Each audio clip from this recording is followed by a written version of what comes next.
If you give me the slides, I will discuss.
Good morning, everyone.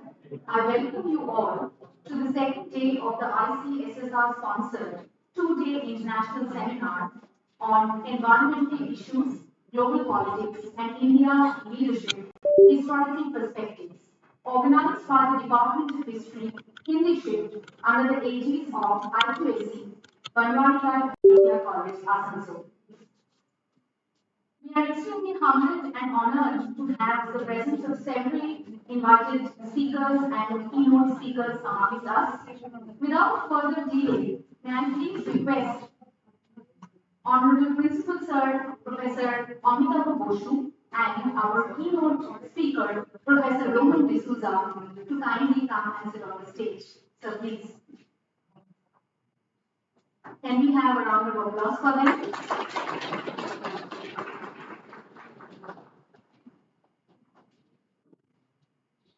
Let us start today's program by felicitating our keynote speaker, Professor Roman D'Souza from Kyoto University. May I please request Dr. Shamali Bhattacharya to kindly felicitate our speaker.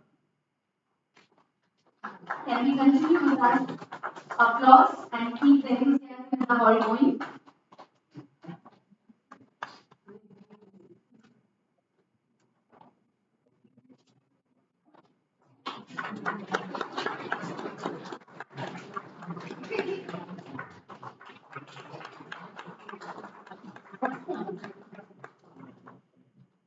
Thank you. May I please request our principal sir, Professor Amitabh Boshu, to kindly deliver the welcome address. Sir, please.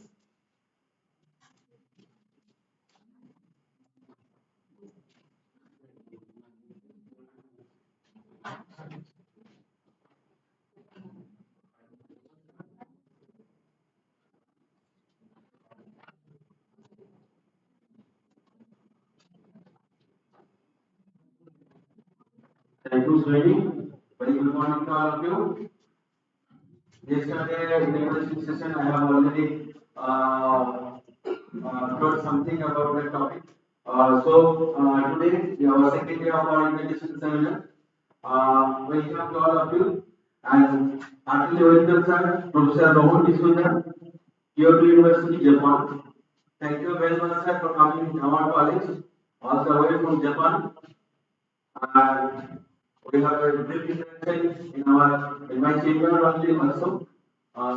Very good to listen with him, and I think we are very much grateful that he came in our college and he will enlighten with his valuable lecture to all for our student participants, our teachers. Thank you very much, sir, for coming in our college. Regarding today's seminar, we know that this is a ICSSR Council seminar. I again want to congratulate the Department of State Leadership for organizing this seminar. Right now, we know the data training proposal, getting grant from the ICCL and organize such a big seminar, international seminar. It's really a matter of prestige and hard work by the department members, coordinators, and I want to thank all the participants. The overwhelming response from participants, more than 133 participants registered from all over India, and the participants present here in the physical mode, and some are present in the online virtual mode also. So it is a blended seminar we are organizing. Without wasting much time, I just want to say a few words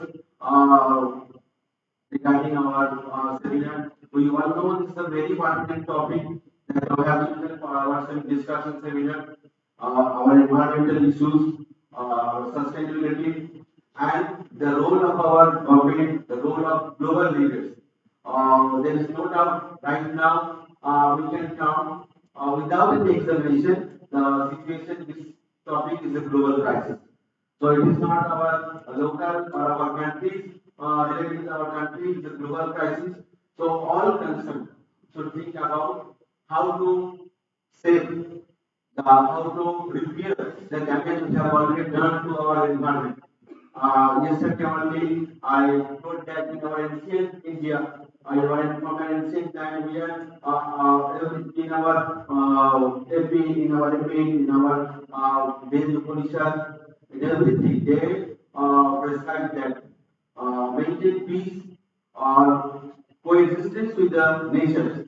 But the modern man, with the advance of technology, with the urbanization, we always try to exploit our nature, our endeavor to control our nature, then change the sustainability of our planet. So it is the high time to discuss about this topic also. And what we know that our Indian philosophy, according to our Indian philosophy, we treat our environment as an organic living entity. And we, the human being, were the element of the environment, and we find it dissolved in this environment. This is our concept. So the concern about an environment is not the new thing. That we usually think that we just come from the taking come from the west. Our ancient India, they are also very much concerned that such type of human activity can negative consequences in our environment also.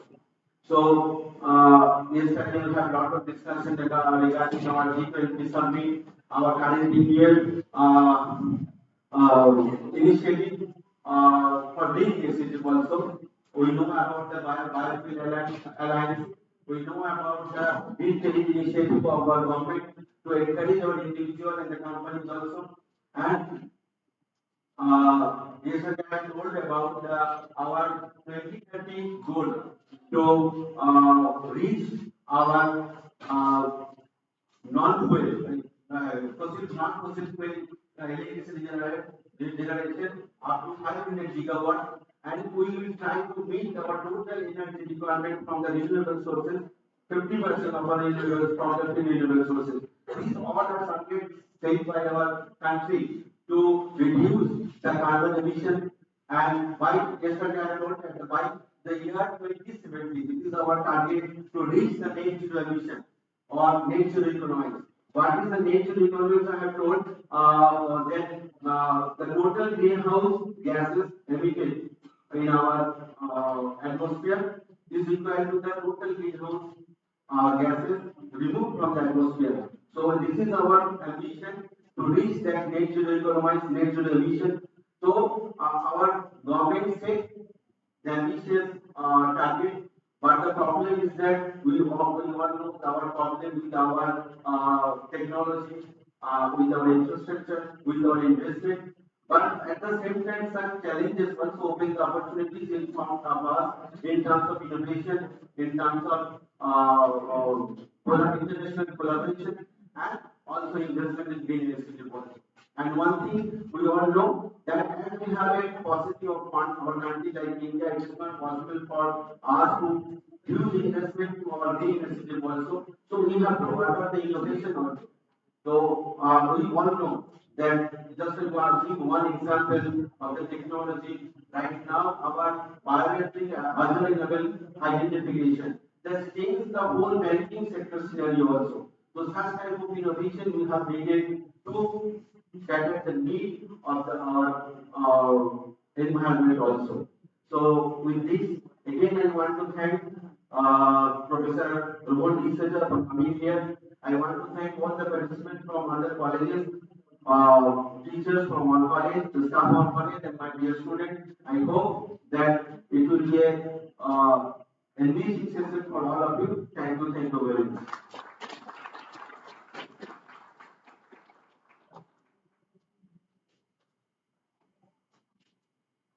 Thank you, sir.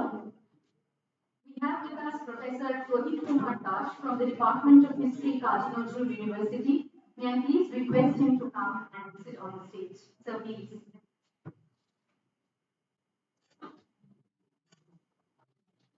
May I please request Dr. Devashish Mondol to kindly felicitate Professor Prodip Kumar Dash.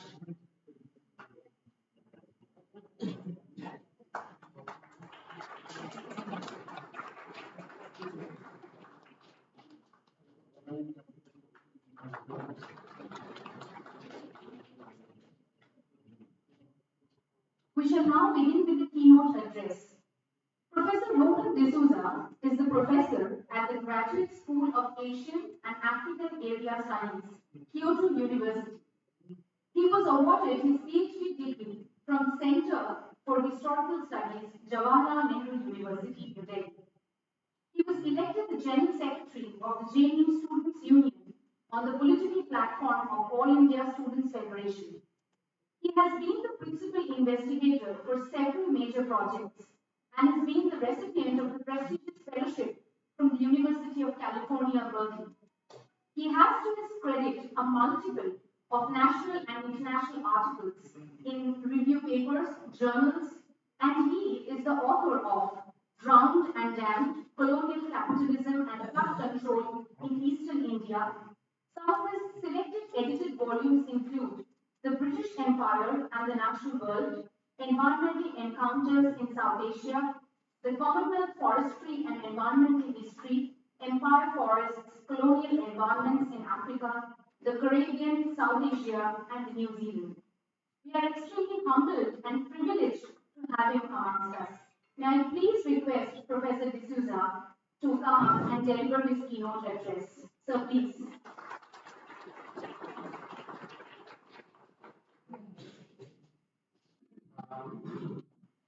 Good morning, everyone. And I must say this with all sincerity that I'm truly honored and humbled to have been invited. It was difficult coordinating my visit here because I had other commitments. But thanks to Devashish Madhurda, his perseverance, and the fact that he's actually a very good organizer, and almost every minute of my visit has been so well planned. I also want to thank Dr. Dilawar Hussain, who kindly escorted me yesterday. He carried my bag, and I kept telling Dr. Mondal that if this politeness and kindness continues, I might not be able to go back to Japan. Yeah? So hopefully it will stop at some point. I will begin my lecture. I do have it. You can put it on We have a bit of a technical problem. It's hanging. Oh, is it hanging? Yeah. Okay. All right. Okay, I will get my laptop because I need to follow it also simultaneously. So can I start my back? Okay. Nowadays, without technology, you can't teach.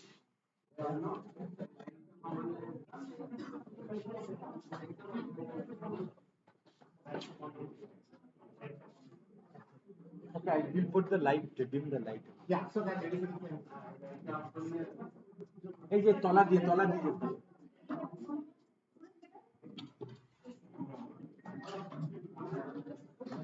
Sorry for that.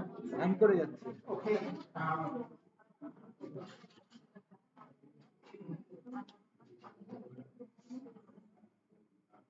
Sorry, yes. Alright, you know, I think I'm very loud, but anyway, fine. Uh, I usually, in Japan, I usually begin my class by,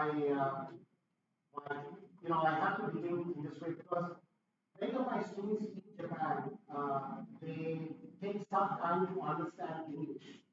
So I have to speak very slowly. So, and they don't get my sense of humor. So I always start the class by saying that Japan and India are very different. In India, we speak fast, but our trains are slow, which is exactly the opposite of Japan. Yeah?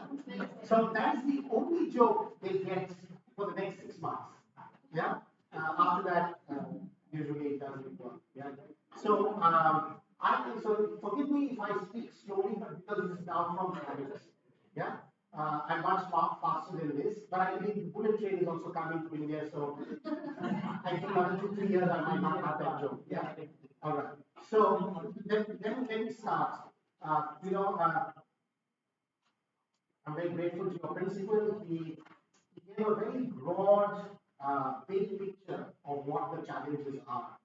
So my talk is really a footnote to his big picture. All right.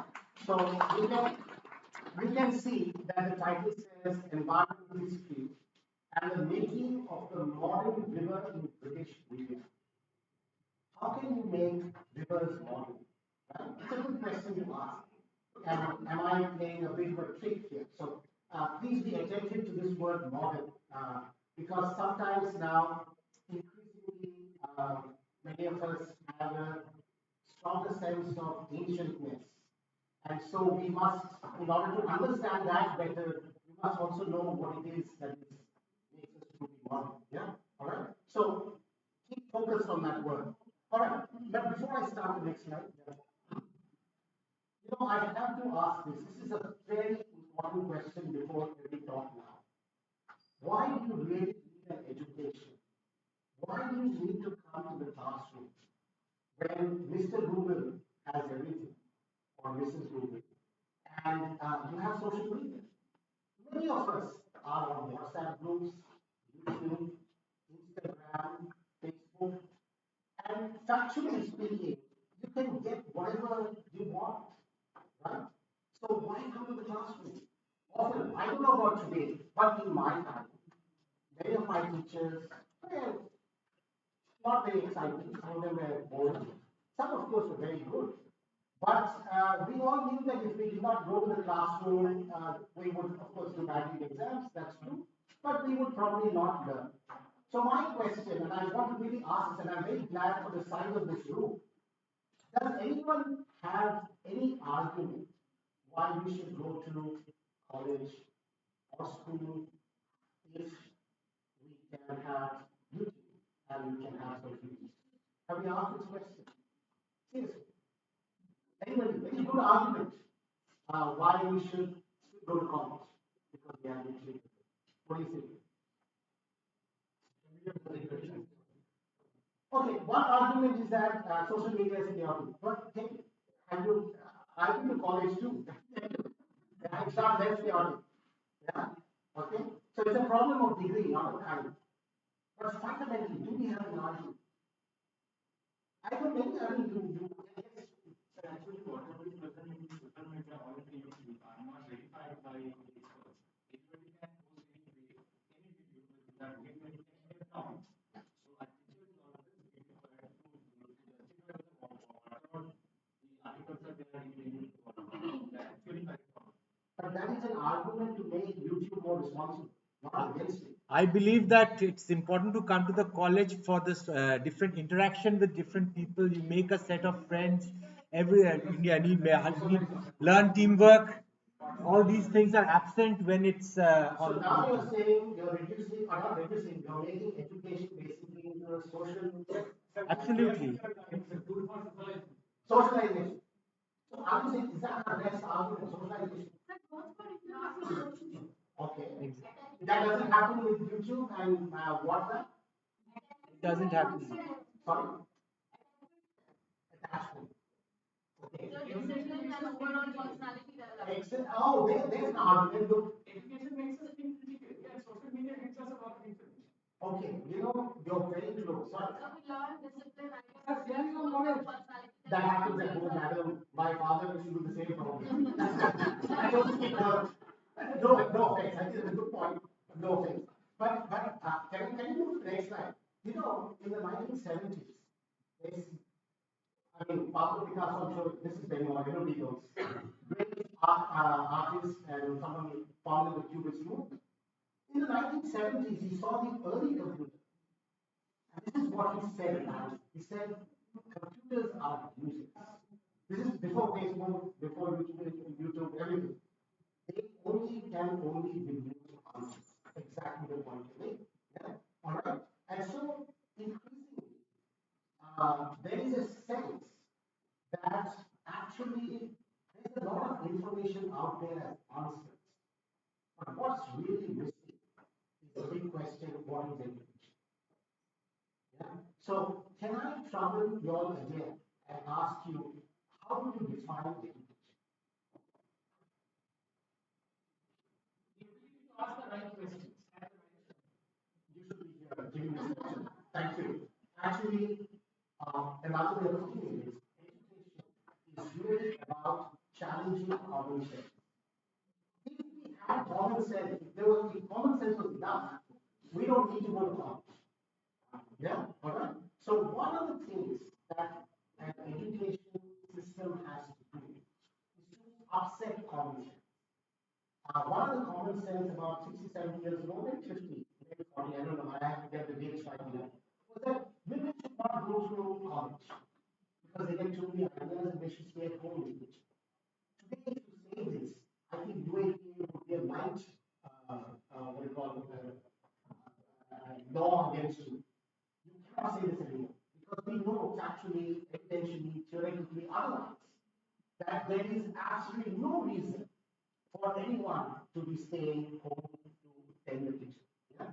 So common sense is sometimes very dangerous, sometimes very difficult, and sometimes it needs to be overthrown because everyday life imposes certain givens. This is how it's done. And which is why an education system that is capable of upsetting common sense is critical for and that is why if you listen to Einstein, this is before the computer, I'm talking about people before the computer, who said that education is not the learning of facts, but the training of the mind to think. Now that's a very, very big statement. Training of the mind to think. The mind does not necessarily think in a trained way. Yeah. So one of the things I really need to underline when I'm speaking is that I will try and challenge a common sense view of the world. I will challenge a common sense way of thinking about the environment. And of course, the ambition is to train the mind to think differently. Yeah? In fact, if you were to ask me, why, my daughter hates school, she doesn't like to go to school, sometimes she wins, she doesn't go. But I sincerely believe that a good education, a critical education, an education that helps you understand the question, is really moving you to another level of empowering yourself. So today, if there's an argument for education, this is the argument I would make. That don't throw people to common sense. Don't throw them to social media full of information, unverified facts. We need to actually take education seriously because we need to train people to think. People have become very gullible and unthinking in many of the facts that they are absorbing and absorbing. Yeah? I think you would kind of agree with me. But the next point, that having sorted out that we need an education. you're delayed. One next. Yeah. This one? Yeah, after that. Oh, sorry, I was changing, but I'm not, okay. So now, that's the question I really want to ask, the second question. So, the first question is, we need an education because it helps us bring up questions. We need an education because it helps us become critical. We need an education because it helps us train our mind to think. But then, what's the difference between university and school? Right? Some people think there is no difference, but would anyone be able to tell me? I'm again looking at you. I think you read my lecture earlier, but what would be a difference between university and school? Very basic question.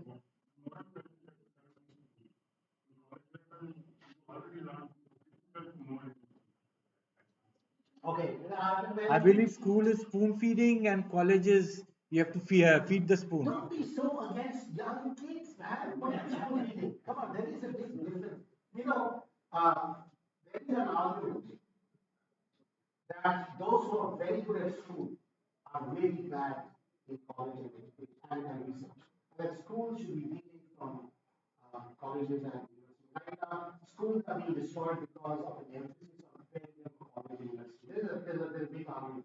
But change the slide, right? Yeah. So, one of the formal distinctions is that it's a formal distinction is that in universities we have something called an academic discipline. An academic discipline is based around the question of the object of study. So the object of study of sociology is society. The object of physics is matter and motion. The object of chemistry is chemicals. The object of history is the past. Close. As if there is a truth of the past. Yeah.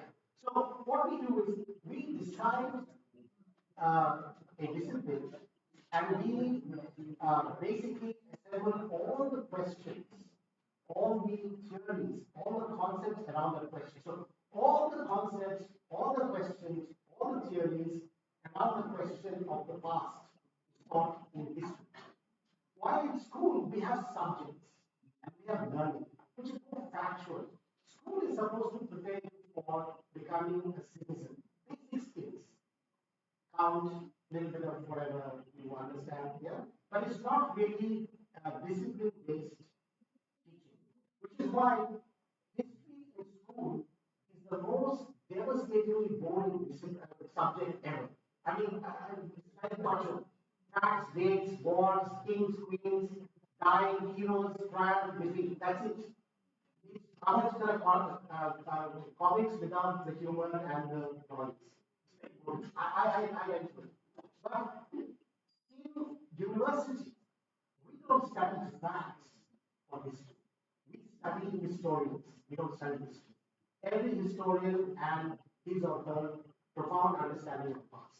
Yeah? So there's a big shift in perspective and thinking. Yeah, all right. So you know, I watch a lot of these nonsense television debates. Everyone says facts or facts. No, history is a relationship between facts and interpretation. Yeah. So now the next slide. Oh yeah, oh you put it on there. Okay. So the next slide. I'll keep it like this. So when I change. Yeah, sure. Yeah. So next slide is that in the university, like in all these schools, facts, information skills, very boring, somebody fails, you find it goes on. You're basically being socialized. But in a university, actually, it is really helpful if you have questions, if you have doubts, and if you are problem centered. So if you have a university lecture and you leave the hall feeling confused, that's actually very good. That's not because of your teacher only, but it means you are thinking and there are parts of the puzzle that you have not been able to fit in. So, if you are in college, if you are in university, your real training is to understand doubt, problems, questions, and puzzles, not to have them resolved. Okay, right? So that is part of the thinking process. How to actually engage with doubts, with questions, with puzzles. This is very unlike sometimes the political climate, which says everything is straightforward and clear. Just listen to me. Yeah? No. A good college university training is to question everything, is to utter common sense, and is to have the capacity to have a good question and a puzzle and that. Is that okay? Yeah, yeah. So let me now, having said that, of course, this is really what used to happen to me in classroom in school. All right, this is exactly the kind of history we don't want. We don't want a history full of dates, facts, kings, and wars and heroes. Yeah? So what does become history after you move from that? That is really what my presentation is about. Okay, so let me get to a very famous, of course, Western thinker, R.G. Collingwood. Some of you might have heard of him. So R.G. Collingwood was someone who was a philosopher, and he also was someone who engaged with the idea of history.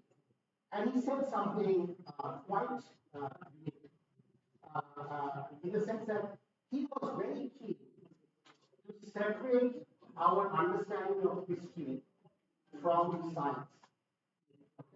Alright? And this is something that's very central to Collingwood. And how do you separate? So when people say history is science or the past, this is what exactly happened, this is scientific, there are problems for R.G. Collingwood with that statement. And I'm going to walk you through some of Collingwood's thinking, and then I will start my lecture. Okay, the next slide. So Collingwood said very simply that science is normative. Science pursues laws, the law of gravity, the law of space, the law of time, and so on and so forth. Yeah?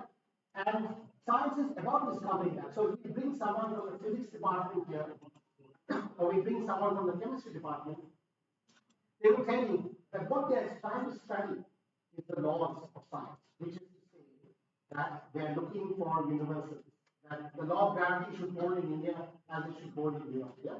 But history tries to study the unique. You cannot, by studying history, actually make a prediction. Just because the French Revolution happened or the Indian independence freedom movement happened, it doesn't mean that in future this exactly will happen. So Collingwood says it is ideographic. It is the particular and the unique. Oh, okay. Sorry. The particular and the unique. So science is the universal, the study of laws. History is the study of the particular and the unique. Okay, next slide. So then we have a very, and if any of you are sleeping now, just wake up for 5 minutes. You really need to listen to this carefully. He says every event has an inside and an outside. What is the inside? What is the outside? So the outside is the physical manifestation. Okay, if I throw a ball and it hits someone, scientifically you can calculate the pace of the ball. Scientifically you can calculate how much I'm hurt. You can even use biological science how much medical treatment I need. That's the outside event. But the inside event for Collingwood, inside event is the thought, is the reason, is the mind. Okay? So he says history, real history, is not the outside nature. That is for science. History really is the study of reason and the mind. Okay? So why do people do things that they do? So historical investigation for Collingwood is the study of the idea inside your mind. Okay? And it is about capturing thought. So for Collingwood, only the inside is history. Inside the mind is history. Thought is history. Everything that happens outside the physical event, that is simply a question of science. Alright? Here's the distinction, law and reason. So to put it very simply, history is the effort to capture thought. So you go back into the past capture thought. And we all know thoughts don't die, they're eternal. Reasons don't die because they're not tangible, right? So, next slide. So, he got, R.G., sorry, this is a bit boring, but R.G. Collingwood has this notion called history is reenactment. What is history? We have to get into the mind of the people of the past in order to understand why they did or what they intended to do. Is that clear? Yeah. So, if I was to study, how do you do that? Study stuff people have written, you can study actions that people take. So, if I was to study Gandhi, of course, whatever is written and his actions, I would read into his actions, not by what he has done per se, but what are the thoughts behind what he tried to do. Right? So Collingwood, now here's the real point that I'm trying to make. For Collingwood, there is no place for environmental history. Can anyone figure that out? There is no place for environmental history. Because environmental history is basically the outside. It's not the inside. It's physical, right? It's nature.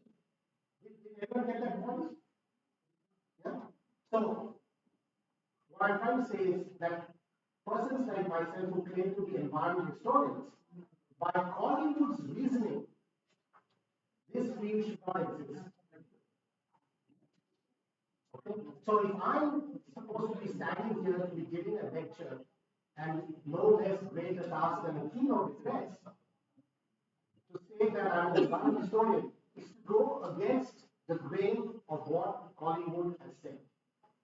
So my only way out is either I should not have discussed Collingwood here at all, seems like a smart thing to do, or to make sure that I disagree with you, which might not be possible for me given his philosophical grounding, or agree with him by making him agree with what I have done, and which is what the last thing we need to do. Okay?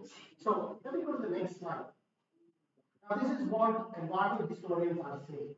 There is no inside and outside. Nature has a kind of impact on the stage of human history. Okay? Like for Collingwood, a hurricane, a cyclone, or monsoon rain, there is no thought in that. It happens. Nature applies no mind. Right? So what is there? It's science. It's not for historians to discuss and debate. Yeah? But I am going to argue in the course of the next 20 minutes, and I will not test your patience. After 20 minutes, scientifically proved people fly. By the way, I don't know if you know this. There's now all kinds of evidence coming that the human attention span, because of social media, is declining. Yeah. Do you know how much the decline is? Anyone? Okay, the decline is now really grim. Apparently, from 42 seconds 10 years ago, it is now less than 8.5 seconds officially. Now, apparently, a goldfish in a tank has a memory of 9 seconds. So we are less than that of a goldfish. Okay, technically, because you're just scrolling, you're trading. So basically, when we have taken off ourselves into forgetting very quickly, and our attention spans are in decline. Though, again, if it's a good movie, you might not necessarily have that short window of attention, but you need to see a lot of violence in order to do that. Or song, I don't know. But anyway, so I'm going to now try and solve a crisis I have created for myself by presenting you Collingwood's arguments. Okay? So remember, Collingwood, inside is history, outside is science, and science has no inside. Alright? So, now, you can tell. This is the number of books that have happened in the last 10 to 15 years. I'm counting mine included on the side. And I would urge everyone, because you're nothing, so you should get a chance to read One Daniel, 1,000 by Daniel Clements. It's about the BBC project. Yeah, fantastic book. He wrote his PhD before mine, but he submitted. I mean, the book came out after me. I don't know how that happened. But all these books basically make the claim for the environmental history of humans. Okay? and massive reading. I mean, these are huge books to read and to become familiar with the theory. But all of them, including mine, have forgotten to ask one basic question, which I'm going to pose to you. And that is the next slide. It's not wrong. Yeah. What is a river and how did they become modern in South Asia? You can see, I mean, I did an alarm of like 20 minutes before I got to the topic. I'm sorry about that. But I just wanted to make sure that you understood where this topic is coming from. So, the thing is, what is a river and how did they become modern in South Asia? Strangely, no one's really tried to answer that question. Yeah? And so, what I'm going to do in the next few minutes is I'm going to walk through the 19th century and try and help us understand how this idea of a modern river emerged. And the story really begins next time with these two characters. I don't know, some of you might be familiar. Have you ever heard of Arthur Cotton? In some parts of Godavari in Andhra Pradesh, he is worshipped. Yeah. But very few people have heard of Toby Cotton. He built the Ganges Canal. Now, for both of these two and their fights, and by the way, both of them were classmates at Addiscombe. And sometimes your peer group is your bitterest enemy or your greatest friend. The people you might be in college with, either they can be your bitterest enemy or they can be your greatest friend. So in their case, they were the bitterest of enemies. They didn't really get on very well. So let me just go to the next slide. So what I did was, both of them are engineers, but to the good fortune of the historian, both of them have written massively. Books, pamphlets, newspaper articles, all kinds of reports, documents, massive stuff. And through a reading of their writings, I am trying to get into their minds. But I'm trying to get into their minds by basically asking a question. What did Toby Courtney and Arthur Cotton think the river was about? Yeah? So next slide. Just a few lines on both of them. So Courtney there were two schools of engineering in British India in the 19th century. The northern engineers were called the Bengal School, yeah, of engineering. And the southern, that was called the Madras Chief School of Engineering, because Cotton believed that you needed to build structures cheaply. You mustn't go for grand things. While Courtney built the Ganges Canal, one of the biggest canal systems of its time in the 19th century. Yeah? Yeah? Roorkee, yeah. And in fact, does everyone know the history of Roorkee? Roorkee started out as an engineering school to train engineers to run the Ganges Canal. And by the late half of the 19th century, it was the best engineering school anywhere in the world. They have to train engineers. So the next slide. A few bits about Cotton.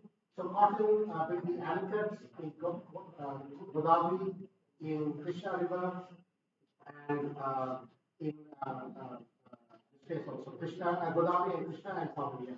So these three. And an anklet is really a kind of a dam. Next slide. All right. So I look at Cotton's books and stuff, and I ask myself a simple question. If we read Cotton and all his technical stuff, what's his notion of a river? That's the question I asked. And interestingly, and I'm going to reduce this to slide the next one. Yeah. So in this is from his daughter Lady Hope. She writes, wrote a book in 1900. His chief problem was how to deal with the river and bring it under control. So a sense of keeping the river under control is really one of his big ideas, and how not to let the water run waste to the sea. So in terms of Cotton's understanding of river, his understanding was that it was a large volume of water that needed to be controlled, and it was wasted if it went to the sea. Yeah, all right. The other thing he often talked about was that the rivers were extremely flood prone and dangerous and capable of disaster. Okay, so you get these two very informing notions throughout his text. Next. Okay, So Cotton had a very simple solution for all rivers in India. Regulate them, equalize them, that their flow should not be too much or too little, and stabilize them. Yeah. And for that, he felt you build embankments, you build dams, you build surface channels, and so on and so forth. But underlying all of Cotton's ideas about rivers was the belief was that land was valuable and the river was merely a resource or an input. Yeah? Okay? Yeah, next. And same with I found with coffee. I'm running this rather quickly. Yeah. Oh, and quite yeah. So coffee as well. At some point, if you look at his writing, he says basically the same things that Cotton does. That that he looks at rivers really as large volumes of water that need to be controlled for irrigation. And he has a very strong commitment to the belief that soil and land are more valuable than water. Yeah, and it's just about getting the rivers to provide irrigation. Yeah, okay. And then of course the alarm about floods. Okay, and the next. So what you get is land is to be owned and rivers are to be controlled. That's a kind of equation that constantly comes through both Cotton and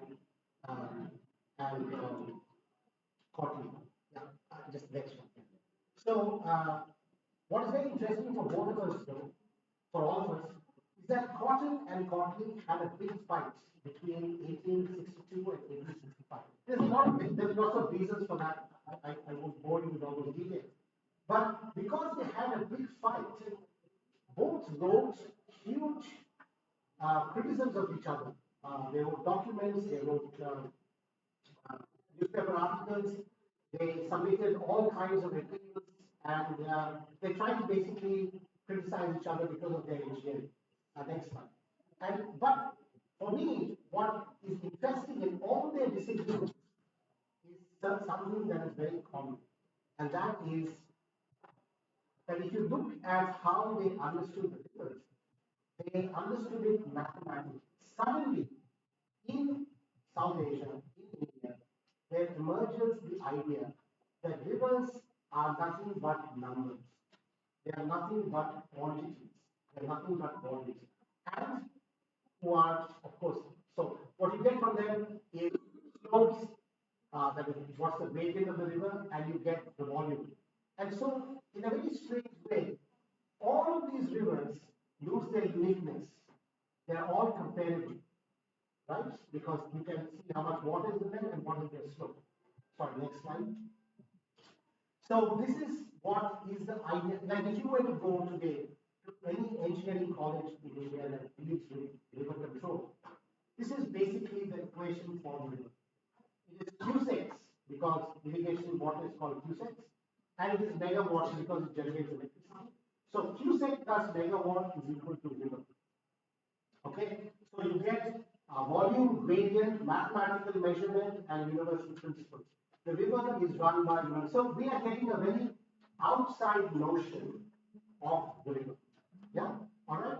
And what they're always trying to do is control, dominate, train, and regulate rivers. Yeah. So next slide. So this is actually, if you were to put a picture of what the river should look like statistically, mathematically, and what emerges from the writings of Cotton and Courtney, it looks like this, something made up of diagrams, lines, neat curves, and so on and so forth. Yeah? Though again, this is an abstraction of a river. It is not of a real river. It's of course we all know that. Yeah. But if you go by Courtney and Cotton, you will get the notion of the river as a stock. All right. A stock is something you hold on to and you allow it to grow when you so need it. Yeah. Now next one. But and this is I need to get you up now. There's something very interesting about both Courtney and Cotton in what they are writing. They know, for example, that Cotton writes somewhere in his text that it is quite surprising that actually it's not that we, the British, are the first ones to try and control and dominate rivers. There's a long history of how people are using. But he says there's something really, really strange about how rivers are used in India. They use the rivers only during the rainy season. That doesn't make sense, right? You're supposed to irrigate when there's no rain.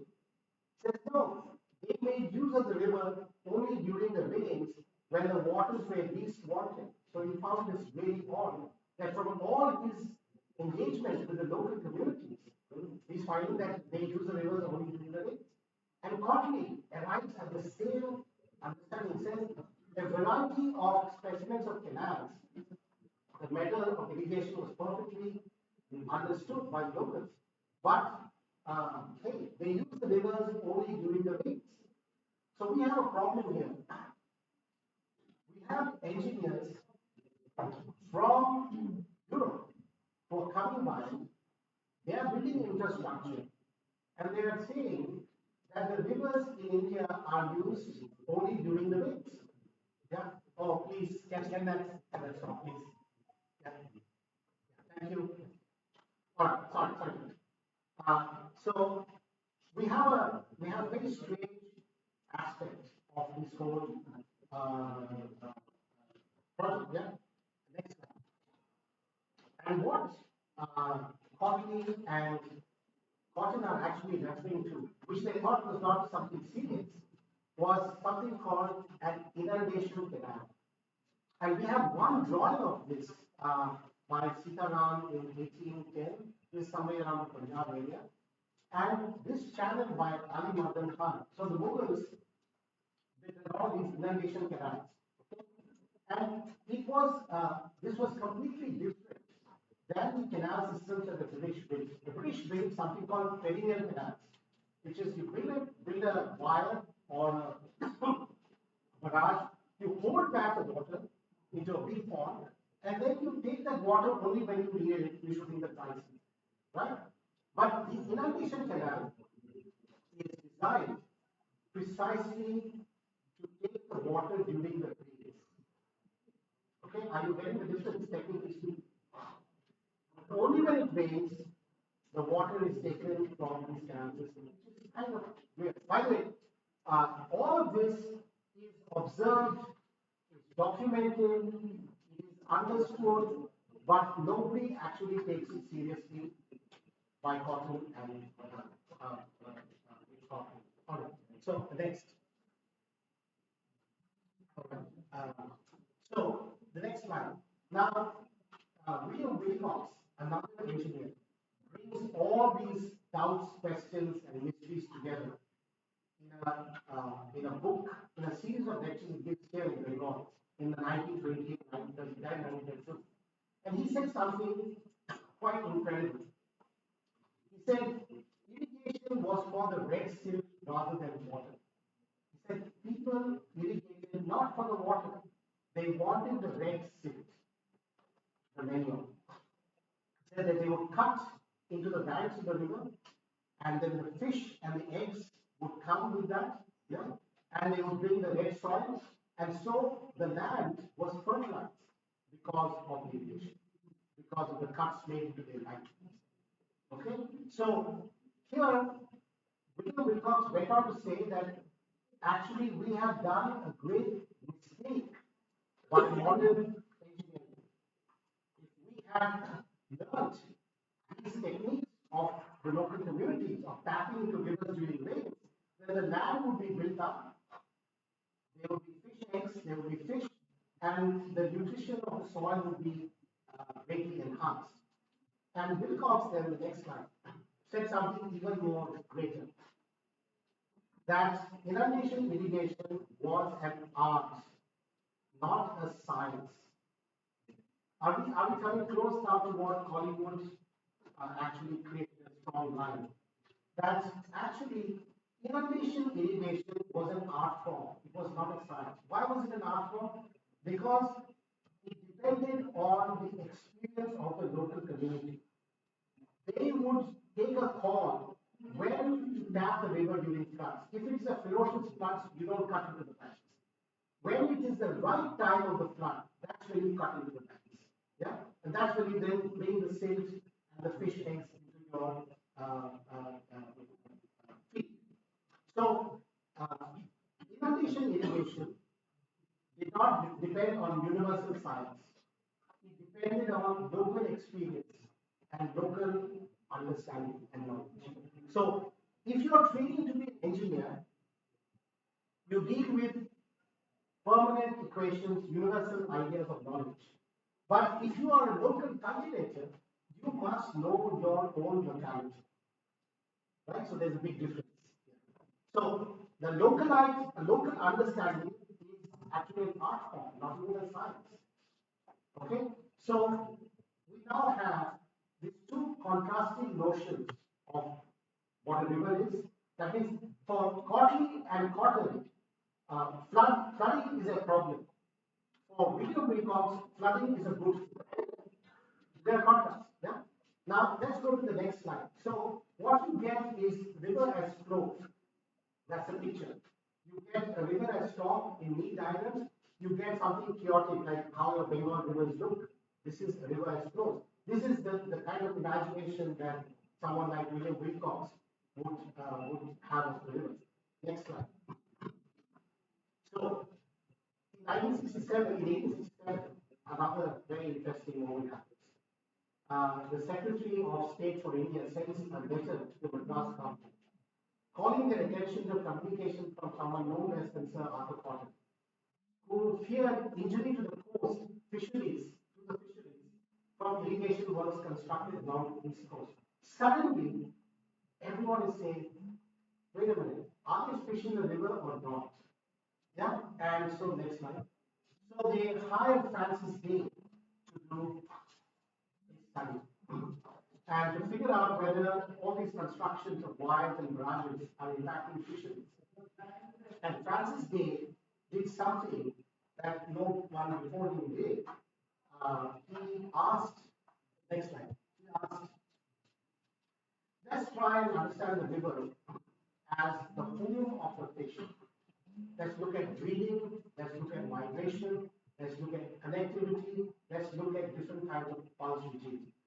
And so the rivers are assessed not by irrigation potential, but by what they mean for fish habitats and biological life. So, Cotley and Cotton, the river is for irrigation. For William Wilcox, the river is a geological force that builds up land through safety. And for Francis Day, the river is a home of fish. So now you get three very different kinds of reading. And next slide. And so he submits a report in 1870, but I read all his private papers leading up to the report. He says during the rains, that is from July to September, a great part of the country, Bihar and Bengal today, is underwater and may not be inappropriately regarded as one vast inland fishery. Even the rice fields attracting swarms of fry and small fish. By wise provision of nature, this is also the period when most of the freshwater species spawn. So suddenly, Francis Day is saying that actually Bengal and Bihar are at some point of the year a giant lake. It's not even a country. Okay? And next slide. He says the great Indian monsoon dramatically connects streams, channels, tanks, ponds, and rice fields into a single sprawling liquid lattice. In the rains, flows are energized as pulse and nerves, which are flush with muscle, skin, cartilage, glucose eggs, bones, and shimmering skin. There is no, next slide. He says, there is, before there is no, says something very interesting. He says, we have to think of land only seasonally. Bengalis and people in Bihar are actually amphibians. There is no land, permanent land here. It is constantly being reworked by the rivers. Yeah? And you have made them into reptiles by making land permanent. Remember 1793, yeah? Alright? So there's a book that's recently come out, 2019, by David de Cunha, No Religion of Mine. the Kuta actually argues that we have perhaps not quite understood that water is always in transition. It's between states, solid, liquid, and vapor. And he says the line of the river is actually invention, it's an imagination, it keeps moving, it's never permanent. And so he says the river, in other words, is but an instant in the enormous rhythmic movement of the hydrological cycle, a mere churn within the atmospheric ocean. What the Kuna is saying, roughly, is that India is a moment of the monsoon. It is not a kind of permanent territory of land as we understand it. Yeah? Okay? And so, the next slide, the river response. That is, the river is really a habitat for the fish. It can be understood completely differently. Okay? Right? And in the habitat for the fish, the monsoons, the flows, what we call floods, are actually very good because fish can't move unless there's a movement of floods. Yeah. So last slide. Yeah. So we have three diagrams which I sorry raced through a bit. You have the stock of coffee and cotton. You have the flow of William Wilcox, and you have the pulse of Francis Bacon. And so let me end up now defining next slide. How I define the modern river. The modern river is a marvel of modern engineering in which floods are a natural disaster. And to talk of modernity is to talk of the domination of stock, overflow, and pulse. So if somebody asks me what is the modern river, I would say the domination of stock, overflow, and pulse. So in the last 19th century, again, the common sense river is just a volume of water. I would argue that is common sense, but actually there were three competing notions of what a river is.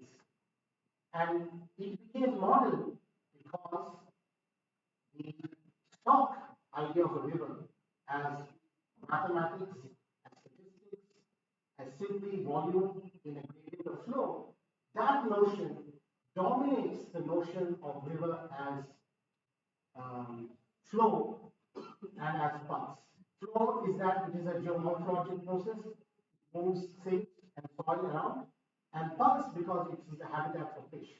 So you have, because, and here's very important to understand, the fact of the matter is this, because in the 19th century, uh, uh, revenue was the most important source for the British government. So maybe you might know this, but when the British Empire starts in 1757, its main source of income after commerce was for the first time moved, was land revenue.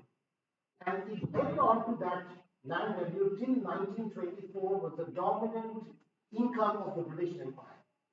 Which is why some people have written that the Indian peasant of Gandhi is actually a 19th century creation. It is not something that was inherent to this subcontinent. That there were many, many ways in which people actually lived. They were not dominantly peasants.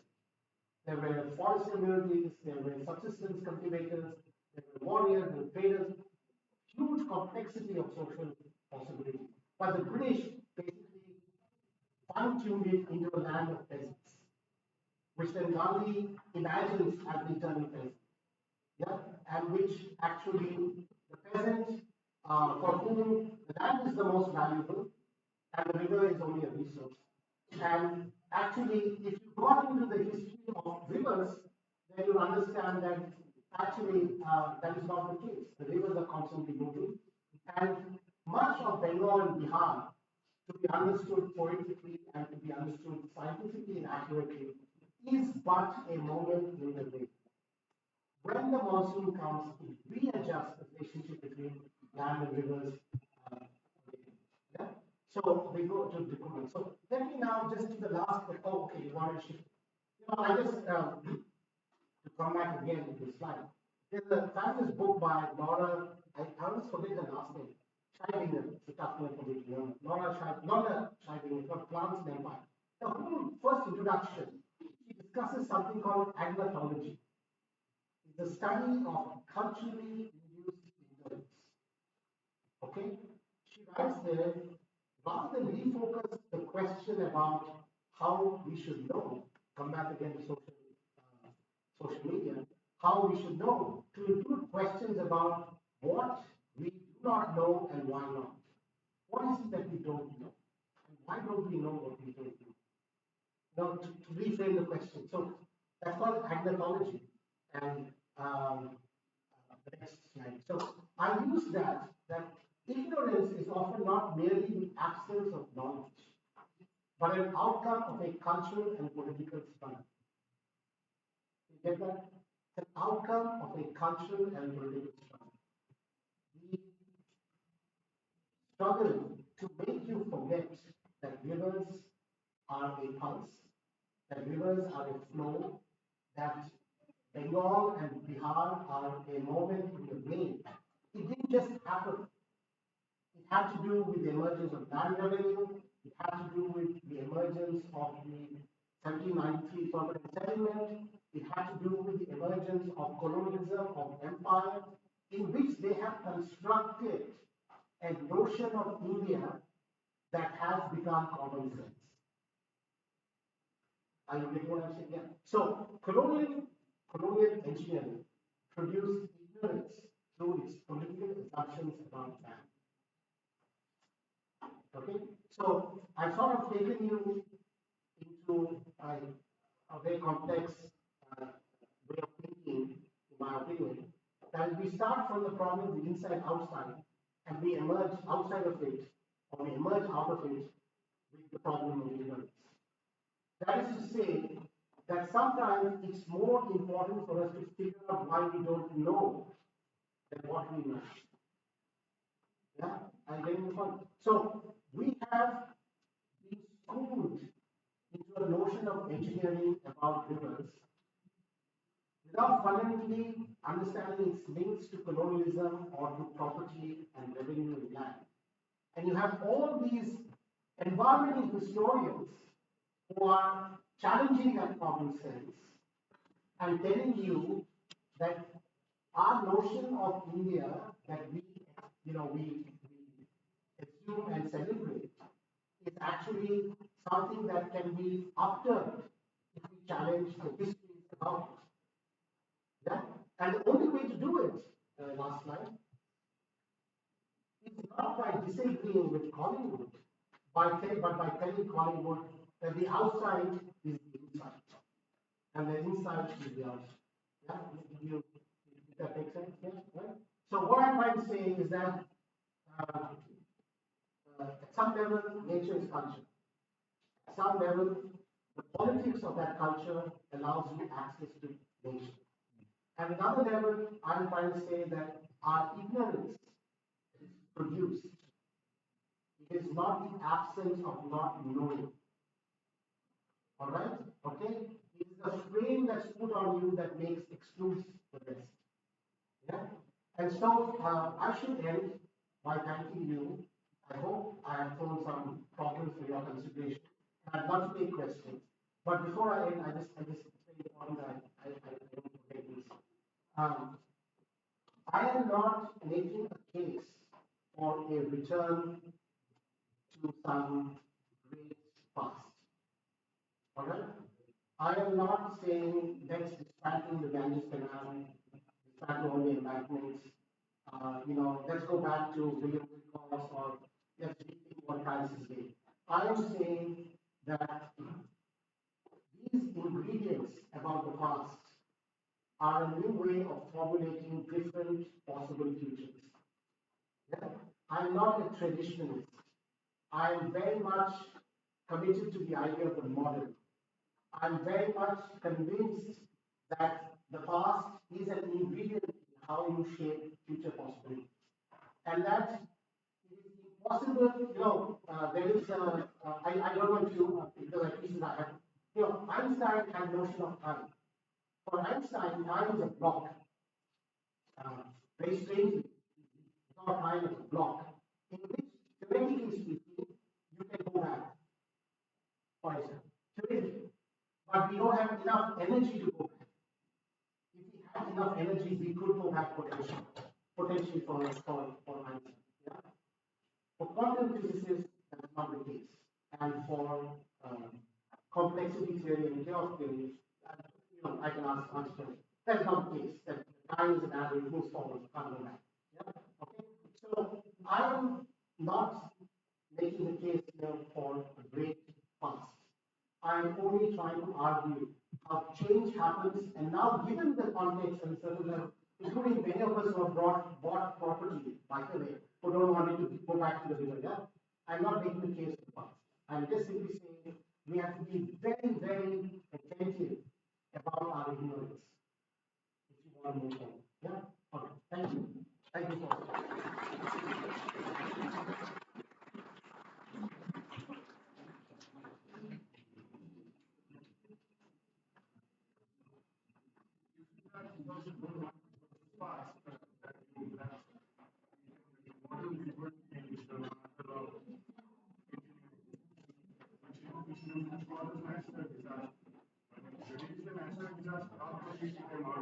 yeah, yeah. Okay. Another one is that you cannot predict, but there is a saying also that history repeats itself. So, what is the meaning of that? Shall I answer or put some people like thank you for whoever came and I'm sorry there was a lot of now I understand it's about the team. Okay, yeah. Okay. Sorry, I just have to say this. There are two great theories about when to serve tea during a conference. Yeah. So one theory is don't disturb, just wait till the end. Yeah. And then when it's over, then everyone makes a grab for the tea. But the second theory is what you are doing, that is to say that while people are listening, give them a shot of caffeine so that they will wake up. Yeah. So I think this is great. If between exam and I try to think that in between, and it's always good to have a shot. Yeah. It wakes you up. I don't know. You can't listen to somebody this and this. Yeah. So sorry. Can I answer that question, or do you want any more questions? Or oh, you have a question. So maybe I can answer. Okay, that's thank you so much. When I say a marvel of engineering, is because I am also at some level, there's a sense of incredulity of what has been achieved. The construction of several of these structures are just immense. I mean, you look at how they planned, how they build the mathematics around it. It's not a small task. Yeah, tremendous amount of energy and thinking went into that, going against nature, so to speak. Yeah. Now that has been done, by the way, the tragedy about, and I say this with complete confidence, and I can be ignored. The tragedy with a lot of engineering in South Asia, not only in South Asia, that's Pakistan, is that much of our engineering is still stuck in the 19th century. If you go to Holland, if you go to even China and now Japan, engineering is actually a conversation between all these these civil engineers and ecologists and biologists and sociologists. Nobody is now moving projects without talking to everybody. So they are making engineering vaccine. Engineering responds to biology, it speaks to sociologists. It is a much more complex interaction. But engineers in India today, well, I should South Asia, because I know about Pakistan as well. Some of my very good colleagues there, I'm in conversation with them. It follows a very colonial model. So if there's a flood tomorrow, the Prime Minister's office will call the chief engineer of Bengal. The chief engineer will tell you what happens. Because he, of course, knows from various reasons, some kind of thing. Then the chief engineer is basically all about barrages, dams, construction, and he speaks to a lot of contractors because that's where the money is and that's where the construction is. Yeah. So they always get an engineering vision. They're not going to call out a historian and say, if you're studying a lot, what is your past? And they don't do that. While in the West, they are now talking to the social scientists. By the way, part of my endeavor here is to tell you the incredible importance of the social science and history. Yeah, so that's one. Yeah, yeah, please.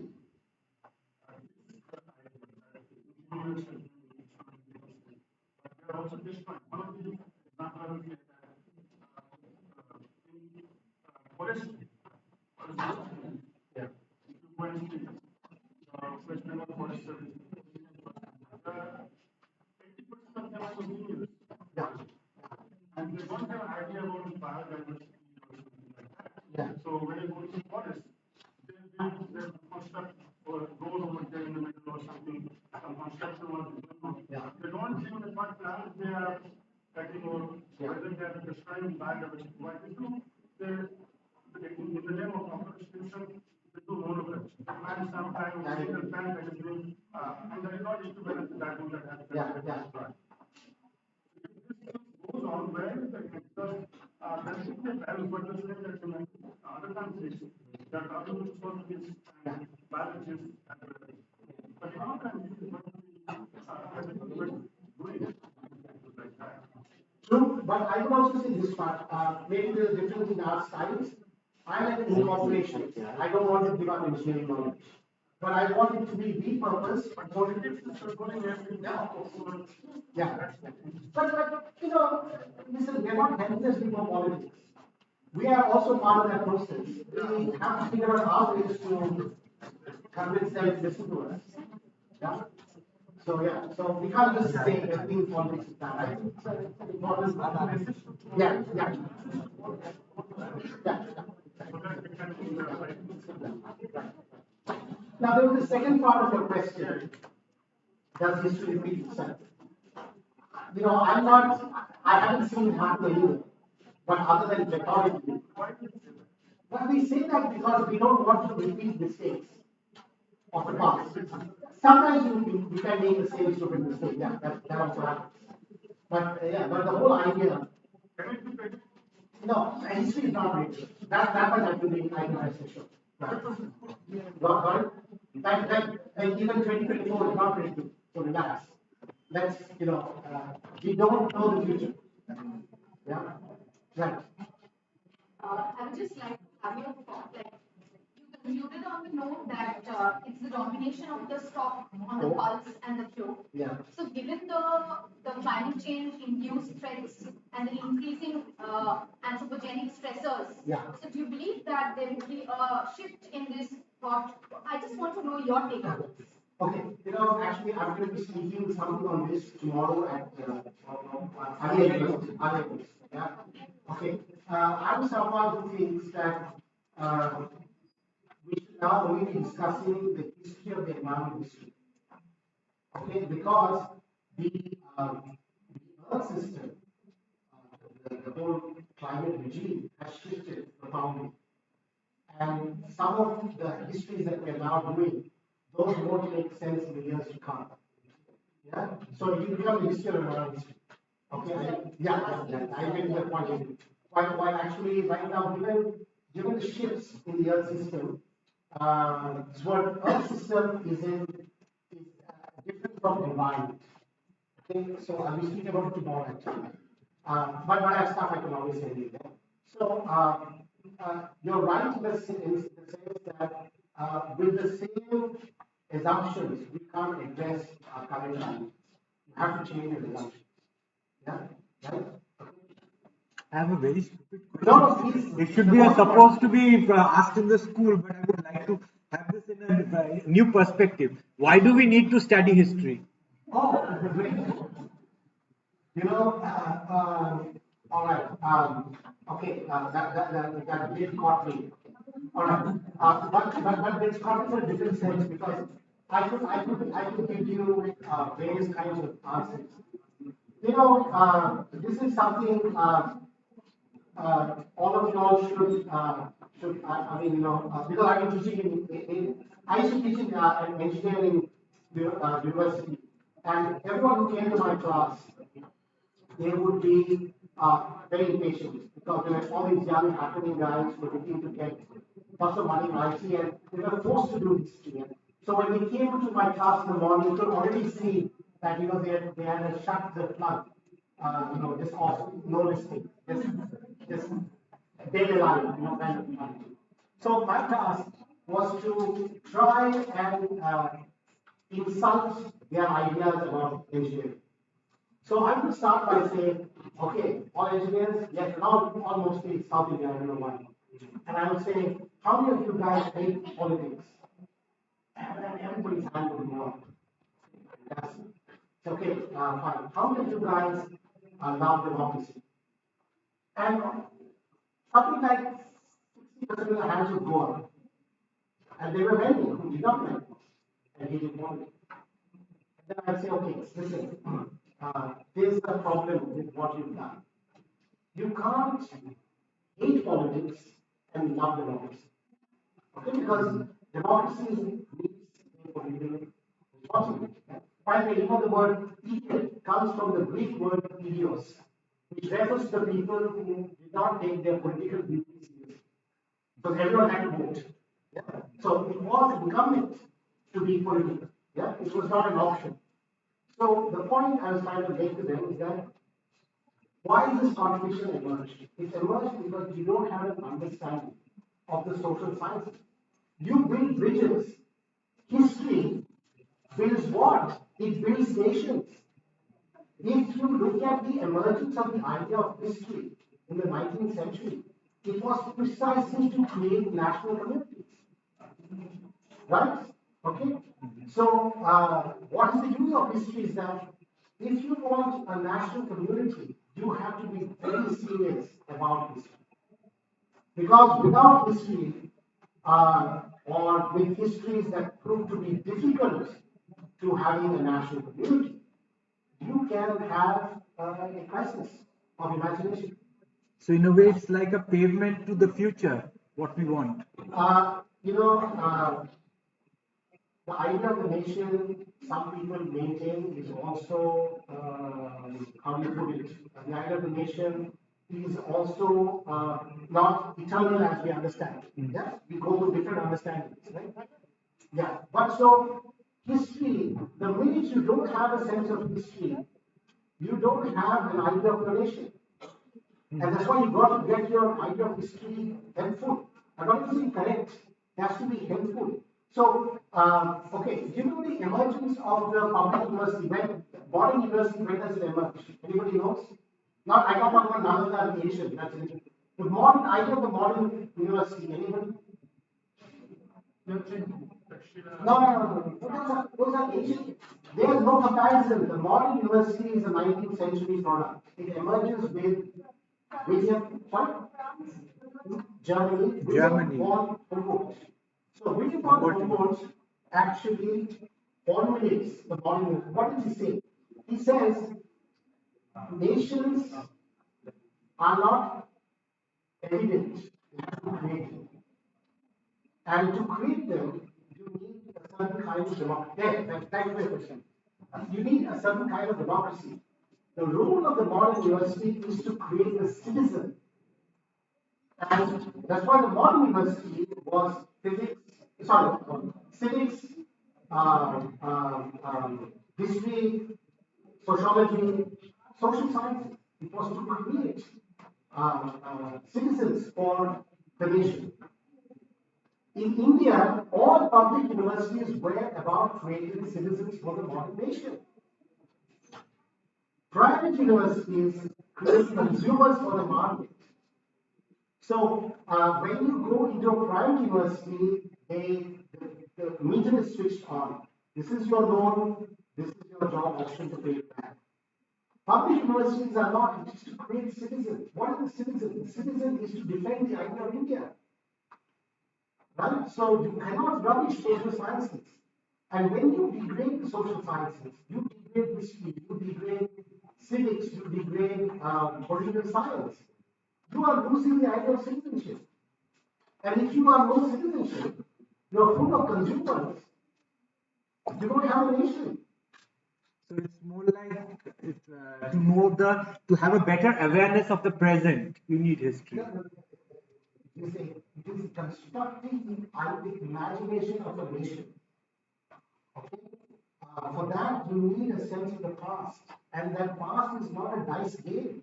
It goes by evidence, it goes by facts, it goes by interpretation, it goes by values. Sorry, I'm using all Westerners, but I don't know anything about those deep ancient stories of ours. But Aristotle, for example, Aristotle's notion of politics was a debate over values. It's not about interest and money and power. So politics is really a debate about values. It has, for various reasons, now become like, I come from a middle class family. Okay, my parents would be like on the table, no politics, study hard, get a job, pay back all the loans, make us happy. Okay, but no politics. But they want democracy. Yeah. So they are all confused. Yeah, right? So again, I'm not asking when you say politics, somebody rushes out, does a slogan, runs for no. Politics is an understanding of how power operates in society. How can you understand that without a sense of history? So it's a very good question you asked.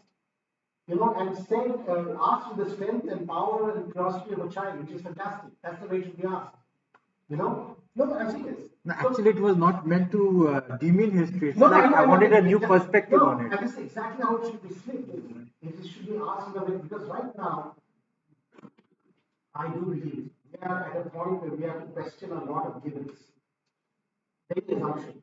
And many people don't know the difference between public university and private university. A public university is to train citizens. A private university is to train consumers. Period. Yeah. So once you go to private university, you start the clock. And if I've taken 10 lakhs, I better get a job that can make me pay back that loan. So I'm a consumer in the classroom. And I have worked in private university 1 year. It's a customer, it's not a student. You can't fail them. And if you fail them, you're like, this is a bad thing. But the idea is not to fail. The idea is, you see, what is the difference between a good idea and a bad idea? The difference is courage. If you convey certain ideas, if 50 years ago I said women should not be in the kitchen, yeah, it takes courage to back that idea. Yeah, right? So certain ideas about democracy, about values, it takes courage. And courage doesn't mean, okay, I'm going to take my Kalashnikov off and go off into the distance and change things. No, it means I've got to be convinced, and I know this is wrong, and I have to be shrewd and tactical to get it done. Yeah, okay. Many of you have PhDs. You're smart. Come on. If there's someone stronger than you, you don't fight. You go from the back and do something else. Yeah. Right? So I'm not suggesting a politics where you don't understand the vastness of the powers against you. Yeah? But you must know whether you're right or wrong. Right? That is the most important part of our education. When you, how do I understand my politics? And today, for example, one of the biggest problems, the biggest crisis is not lack of information, it is over information. They have frozen you. You are not able to think. Yeah? They have shut you down. So in a crisis of a shutdown, because there's too much information, what do? You want a strong leader who decides everything for you. Because you don't want to think. Because you can't think. And his job is to make sure you can't think. Yeah? Right? So today, becoming a critical ability is so central to how the future will be of years to come. That, I must say, with great responsibility and honesty and honor and happiness, I come all the way from Japan just so that I can speak to a larger audience. Yeah, because it's very important that all of us who have these ideas now speak. And I hope, between short naps, some of you might have picked something. Yeah, right. So so sorry, I went off script. But yeah, any questions? Yeah. So thank you for your presentation because really enlightening to understand Viva in a very new perspective. Your explanation of Viva as a flow and stock and as well. was very enriching. So what I was thinking during the course of the presentation was like when we have environmental impact assessment to assess whether whether any developmental projects like dams are sustainable or not. Don't you think that we are this committee, environmental impact assessment, they are more looking at river and stock rather than something as flow as you said or something as water. So don't you think that we need to bring this environmental impact assessment from epidemiology, what you said, so that we get fresh alternative perspective. Yeah, I completely agree with you, but I want to say something which, use the word enlightenment just now. You'll be enlightened. Yeah. I have to say a few words on that because it's a very big word. Yeah. So, in 1784, which I discussed yesterday with Lava Hussein, so sorry I'm going to repeat it. In 1784, Immanuel Kant, a great philosopher, he wrote a very simple, accessible, how many times readable? Yeah, one. So in that Kant argued that what is it to be a modern person? To be a modern person is to basically develop a double vision. We say that there is something called public reason. Public reason is the reason based on science, based on evidence, based on non-contradiction. Yeah? Okay, so if I go to a court, public reason. If I go to university, public reason. If I go to a hospital, public reason. And then he said, there's a private human, belief, faith, God, church, Father. That is a private reason, private sphere. So he said that if you are truly modern, you will make the distinction between what belongs to public and what belongs to private. So you will not use public reason to talk to the church, because if you ask the priest, is there a God? He can't answer it from the framework of belief and faith. He'll say, believe, that's it. Right? So, and at the same time, we cannot use religion to interrogate public reason. So you don't put a church in the middle of a college. Are you getting what I'm saying? Right? So what Immanuel Kant wants to say, if you want to be truly modern, build a fence by private beliefs and public actions. Yeah, okay? Very clear. So that's what he meant by enlightenment. Okay? But we know Buddha had a completely different understanding of enlightenment. Yeah?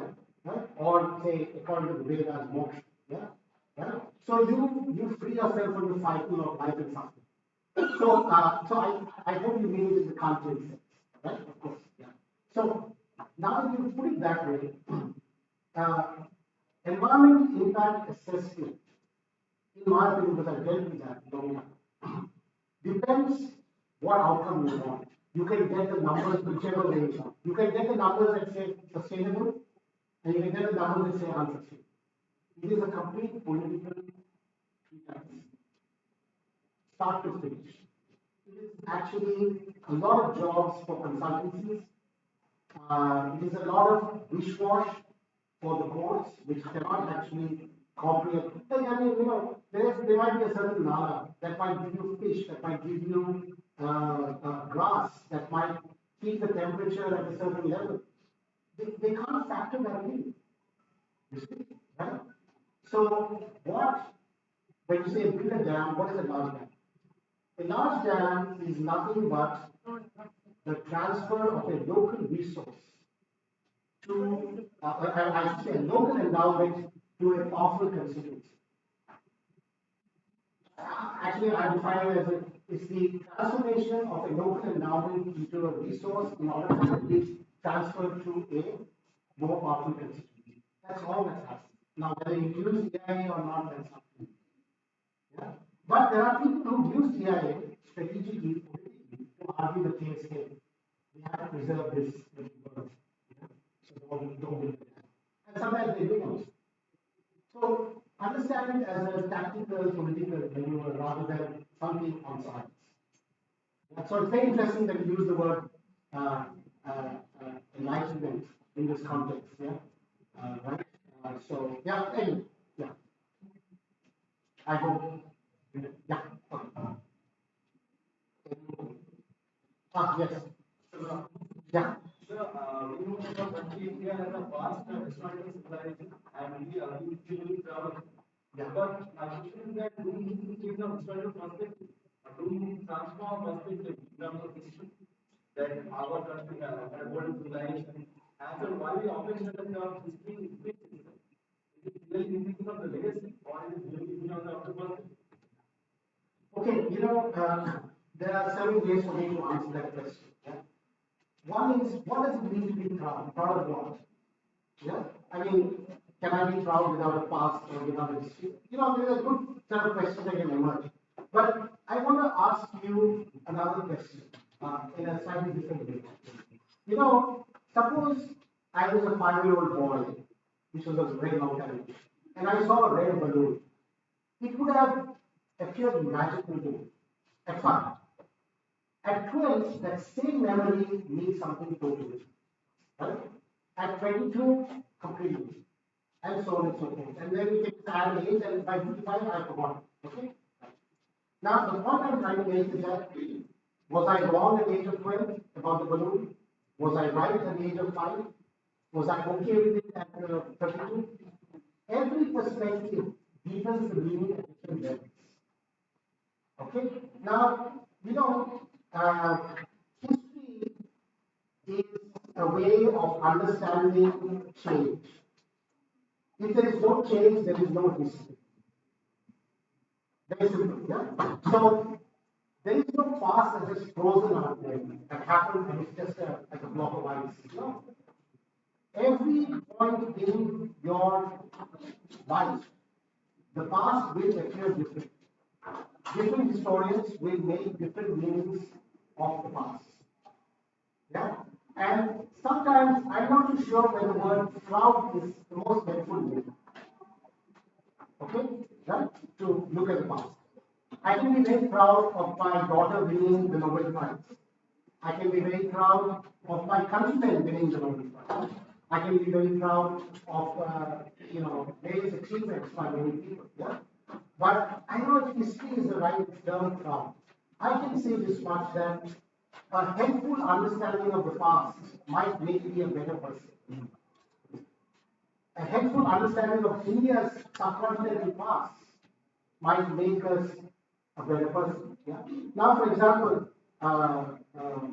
Akbar did not have an Indian passport. Neither did Shivaji. Neither did the Cholas. Why? Because they were kingdoms.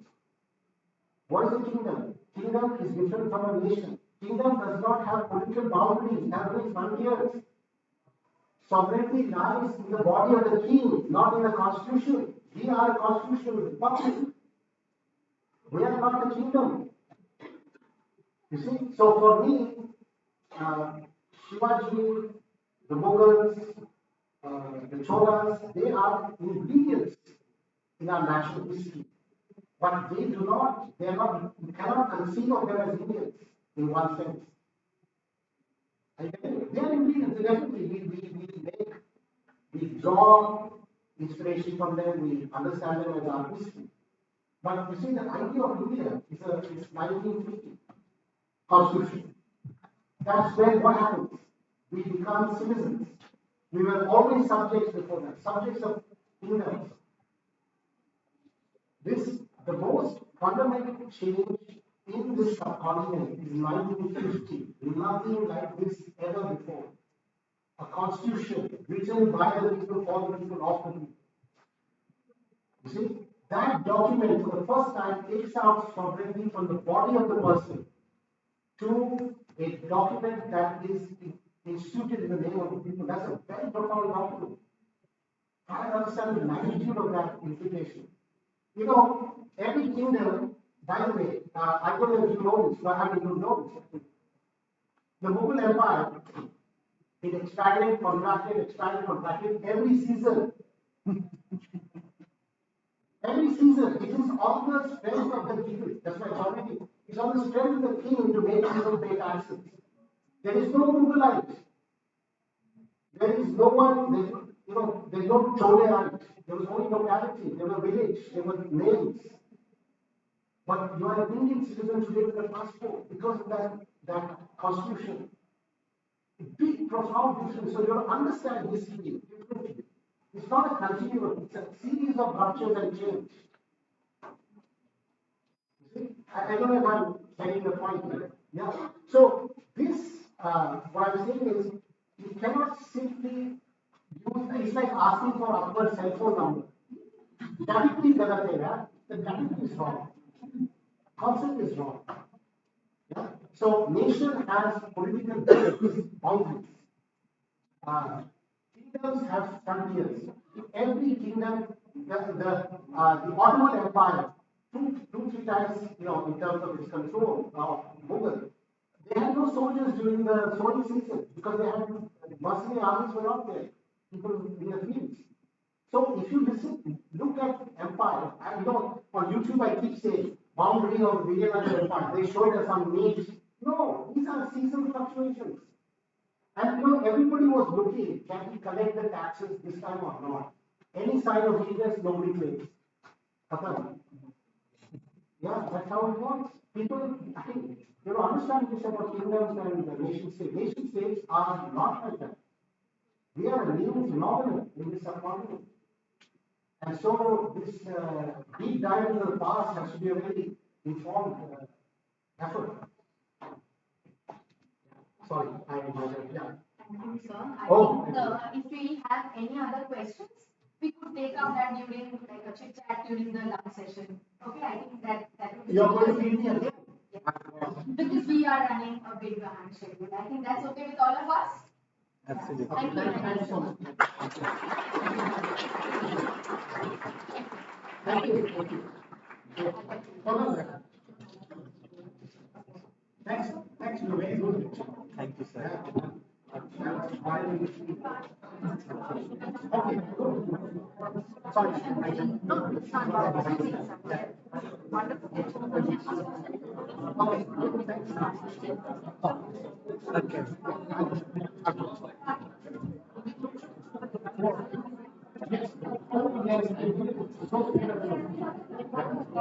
Thank you, sir. Thank you for wonderfully telling from bullet trains to having the effect, little bit of science. হ্যাঁ এটা ভালো করেছে আলোটা Thank you for wonderfully teaching about rivers and their changes, their approaches, and ending on such deliberation and discussion. Now we shall move on to the first technical session, which shall be chaired by Professor Pradeep Kumar Dash, who is serving as the professor and head of the Department of History, Raji Nashru University. He is also active as the coordinator of value-added online certificate course on nationalism in India. He has obtained his bachelor's degree from Suburban Government College, master's degree from Baltimore University, and was awarded a PhD degree from the University of Baltimore. His specialization includes history of modern India, tribal history, especially Santhals, Bengali Hindu refugees, and their social norms. He is active as chairperson and has been the resource person in several seminars. He has published several articles in national and international journals of repute. We shall begin with our first invited lecture by Dr. Tirupambar Ghosh. Dr. Tirupambar Ghosh teaches at the Department of History, Raji Nashru University as an assistant professor since 2014. এই একটু আস্তে করো ভাই We have two more speakers before the lunch. ये दो speaker है उसके बाद हम lunch लेंगे किस टाइम ज्यादा टाइम नहीं है Jani, it was a very exciting session, last one. Dr. Ghosh's area of specialization are social history of disaster, ecological and environmental history of India, economic history of India, social and political movements in the colonial and post-colonial India. He has obtained the prestigious travel grant in 2019 from the German Research Foundation to present research paper in the annual conference of GAPS and IACTI held at the University of Bremen, Germany. He was also awarded with the ICHG HGRG travel bursary for presenting a paper in the University of Warsaw 2018. He was awarded with the Charles Voigt India Trust Research Grant in 2017 to carry out research at the British Library, Weapon Collection and Royal Maritime Museum, Greenwich in UK 2017. He has worked extensively on major as well as minor projects and has contributed in several articles and book reviews of national and international repute. May I please request him to come on the stage? Sir, please.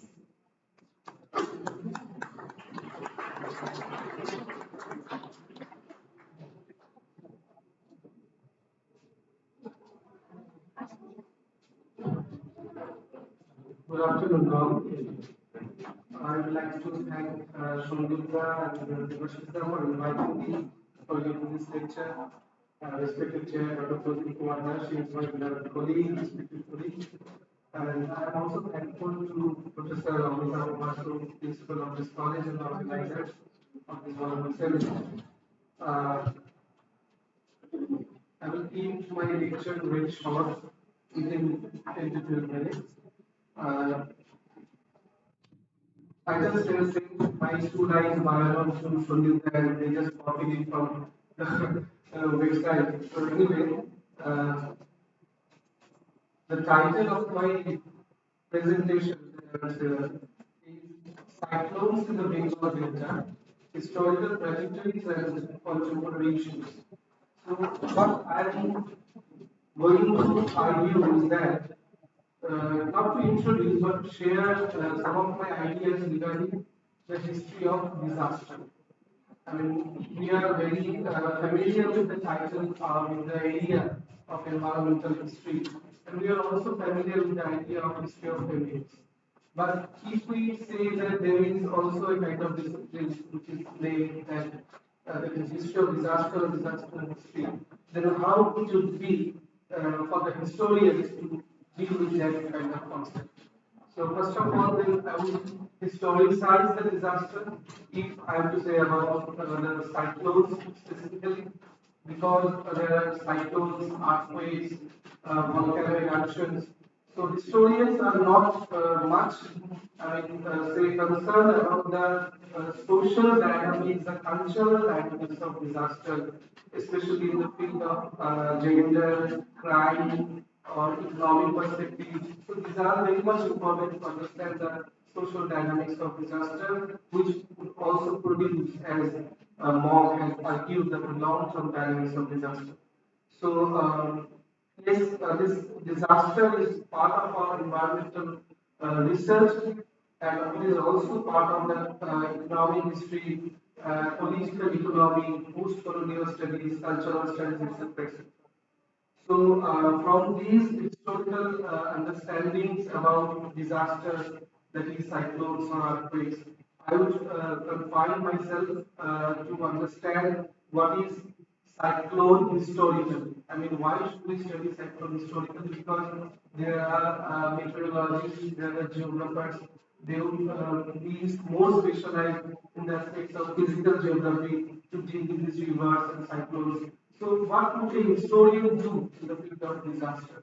So, to become very humble or modest to deal with the disaster in a very broader way of the concept, we can say that disaster needs historical concern, needs historical interpretation to understand the concept of, to understand the evolution of the concept of vulnerability, governing the disaster. We have heard a lot of things about the water flow, of the storm, and so many things. What you say that disaster can be also governed. And when we are saying that in terms of governing disaster, then we can show some examples from the past. We have also talked about very well about the historical aspects of so many things. Yes, when disaster happens, we are all familiar with the term disaster management.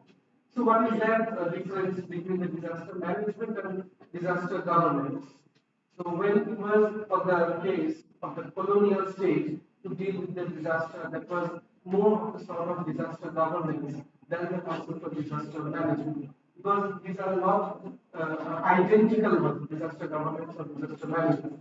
So, cyclones happen, cyclones occurred, say, from the modern times, yes, 1737 was a year of a cyclone and tsunami, when Calcutta was submerged by this dual impact, then it was 1874, 1867, 69, 72, 76, 1897, and 1916, and 1942. So, what was the utility to study cyclones as part of our historical understandings? So, to understand about that social history of disaster, to understand the cultural responses and resilience of the victims of the communities who are affected by this disaster, and to understand that cultures of disaster were great and how he rightly observed that history is based on the disaster which occurred in Philippines, but still that framework can be used to understand the aspects of historical disasters in Bengal. And also, I would say about Anubabu's book, Vulnerable India, where she argues about the concept of disaster scale.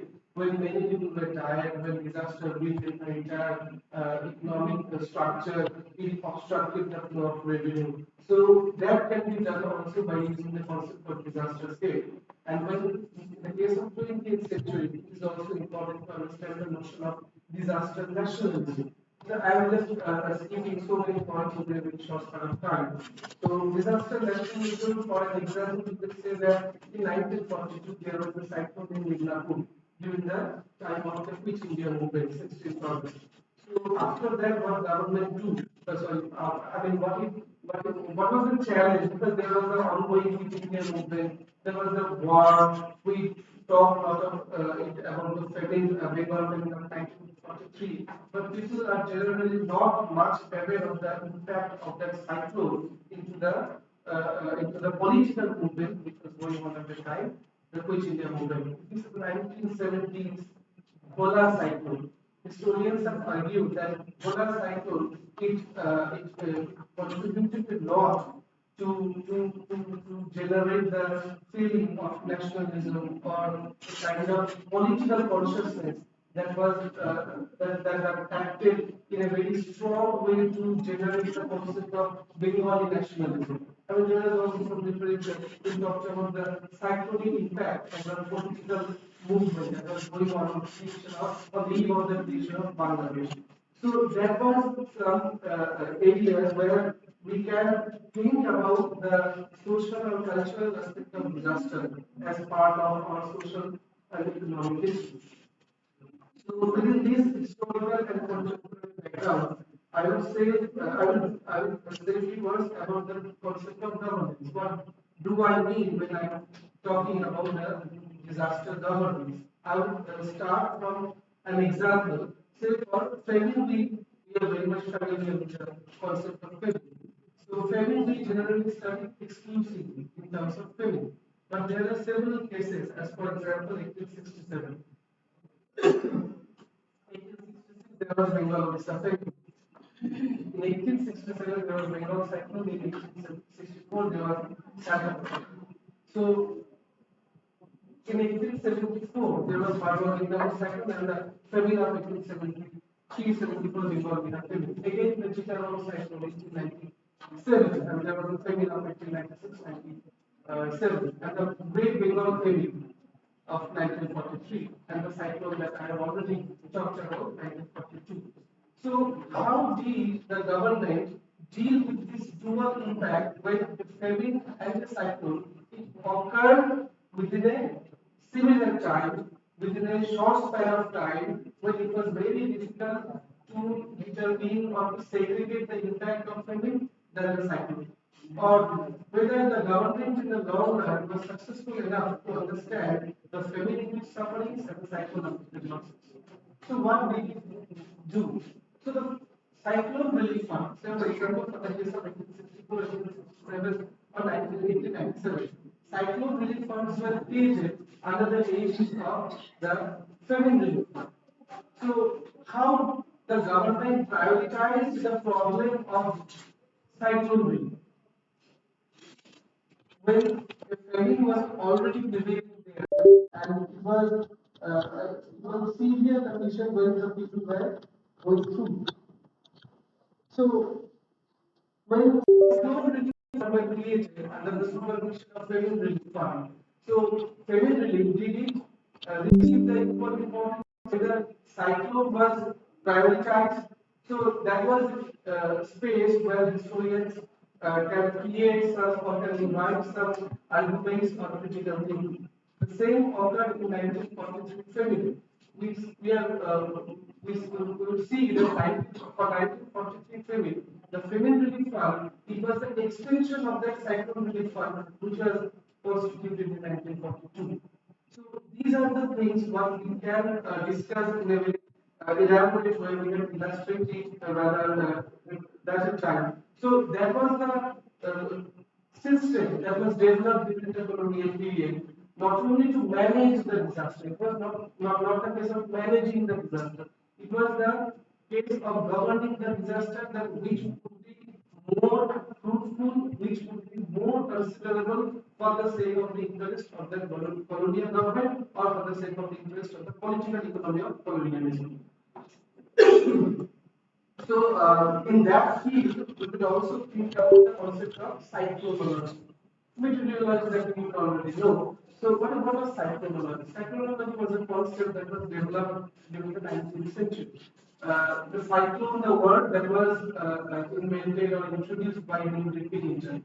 And the British government and its meteorologists, the sailors, the sea name of the mariners, they developed the concept of psychology to initially protect the trade ship or the ships that were traveling in the Indian Ocean. So after Pilkington, many meteorologists they came. We can mention their name also: Henry Bradford, Gastrell, Wilson, and there are so many others. So what did they do? They researched on the occurrence of cyclones in the Bay of Bengal and their passing routes. They created so many theories: the concept of vapor, the concept of warm wind, the concept of cold wind, the concept of circulation of wind. That these were the things which were created by the colonial cyclonologists to understand the coming of the cyclones, which would eventually affect in the land. And several observatories were created from Chittagong to Agra. So that was the thing what I am presenting here very briefly, because to understand the concept of governing the disaster, we also need to understand the concept, the developing concept of the cyclonology, which was not only a part of meteorology, because that cyclonology was also a product of the political economy of colonialism. Because that psychology was directly related to the concept of cyclone warning and public safety. And this concept of public safety is again related with the concept of disaster governance. So there are so many things that we can look into in order to understand the long-term dynamics of disaster. And when in the present day we have heard in the name of so many cyclones like Amphan, Mocha, Bulbul, there are so many cyclones. In the colonial time, we cannot notice the naming of the cyclone. So this naming of the cyclone is also a research phenomenon. And that cyclone in colonial time, these were remembered with their with the time of the duration or in which year they have occurred. So that was the difference, and that was also some considerations also, because in COVID time we have also observed that COVID and Amphan that was occurred simultaneously within the same period. So that was so. What would people do? How do you differentiate the suffering, the vulnerability of the people who were suffering from the COVID and could you differentiate that in a very critical manner? So how the state would react, and in the historical past, how the state did react in dealing with this problem. So these were some of my findings, and these are some of my arguments that I have presented to deal with the concept of disaster governance and cyclones, and the historical trajectories of the disaster and some of the contemporary issues.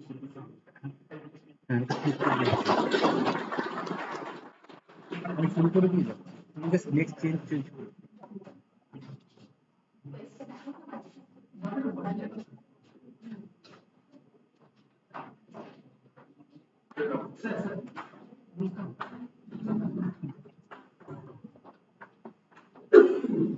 Thank you, sir, for such a wonderful explanation.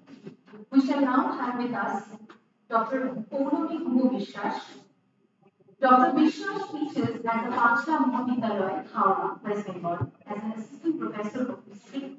Previously, she was associated with Ambedkar University in Delhi. She has done her PhD from the Center for Historical Studies, Jawaharlal Nehru University, on the history of road construction and colonial Eastern India, and has published articles in several journals. She has also worked as a research associate at the Max Weber SIPTOwn, Delhi for several years and helped setting up repositories on the colonial education and public history. May I please call her and to ask her to deliver her invited lecture. And please.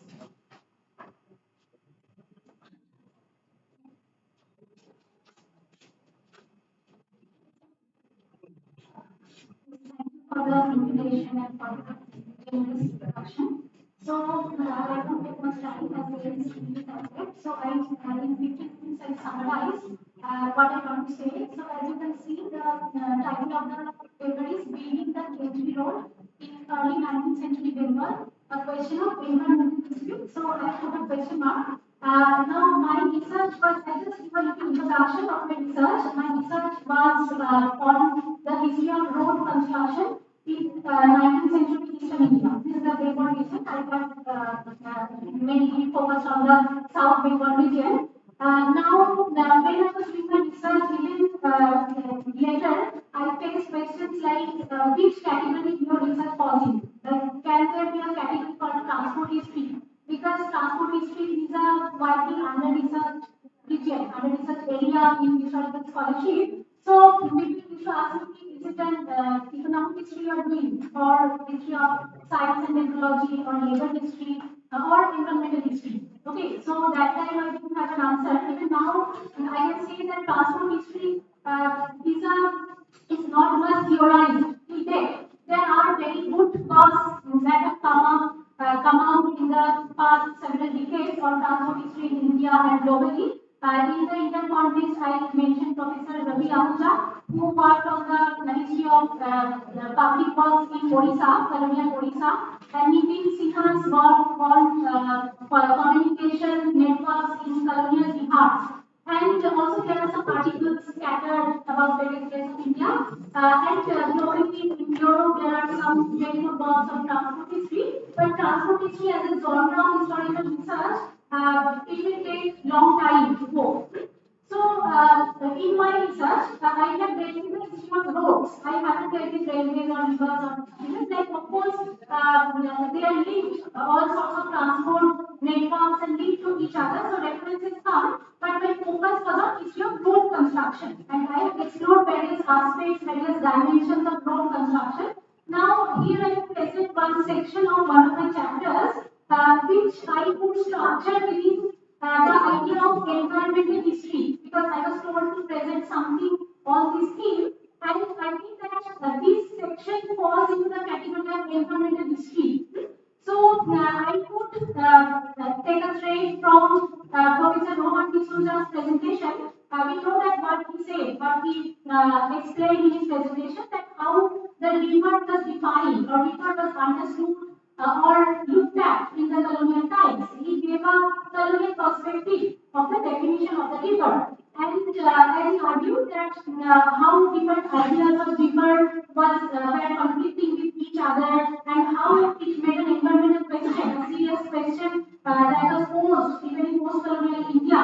So here I will present an example. It's a case study on a particular road in southern Bengal. And here the story that I present here is how a road was built. As Professor D'Souza also mentioned that Bengal region, this eastern Indian region, it's a largely riverine region, and people here were amphibious. Means in the days it was the whole space was inundated, and then again the water will get away, and then land will come out of that. So this play between land and water. So it was a feature of the landscape here. and in 1793 the British introduced a permanent settlement. So it was a land reform, and like revenue would come from the land. So they denied the feature of landscape, the riverine landscape here, and they denied the nature, the amphibian nature of the landscape in this southern Bengal region. So here I will give an example of how a road was built in this riverine region. So the land that was often built often not only in the rainy season, but almost most of the time of the year, the land was inundated, flooded, and there was no sign of land. But in that kind of a landscape or seascape or riverscape, whatever you call it, there the British administrators they needed to build a road because of course road communication was faster. It was a speedier form of communication.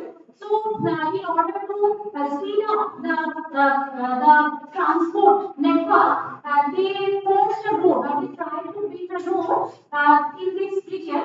And like this is the story of the KG road. The spelling I have used the British spelling here, but the place is Khejuri. I hope that most of you know there is a place called Khejuri in Midnapur district, Medinipur district near Digha, and it is that place. But in the British documents, it is spelled like this. But I have used this spelling because I am telling the story through the colonial documents, and it's a story of early 19th century from 1800, the period of 1800 to 1840s. It's about for the 40 years how they made efforts, made huge efforts to build the KG road. I mentioned as KG road here, and now what were the impacts of that?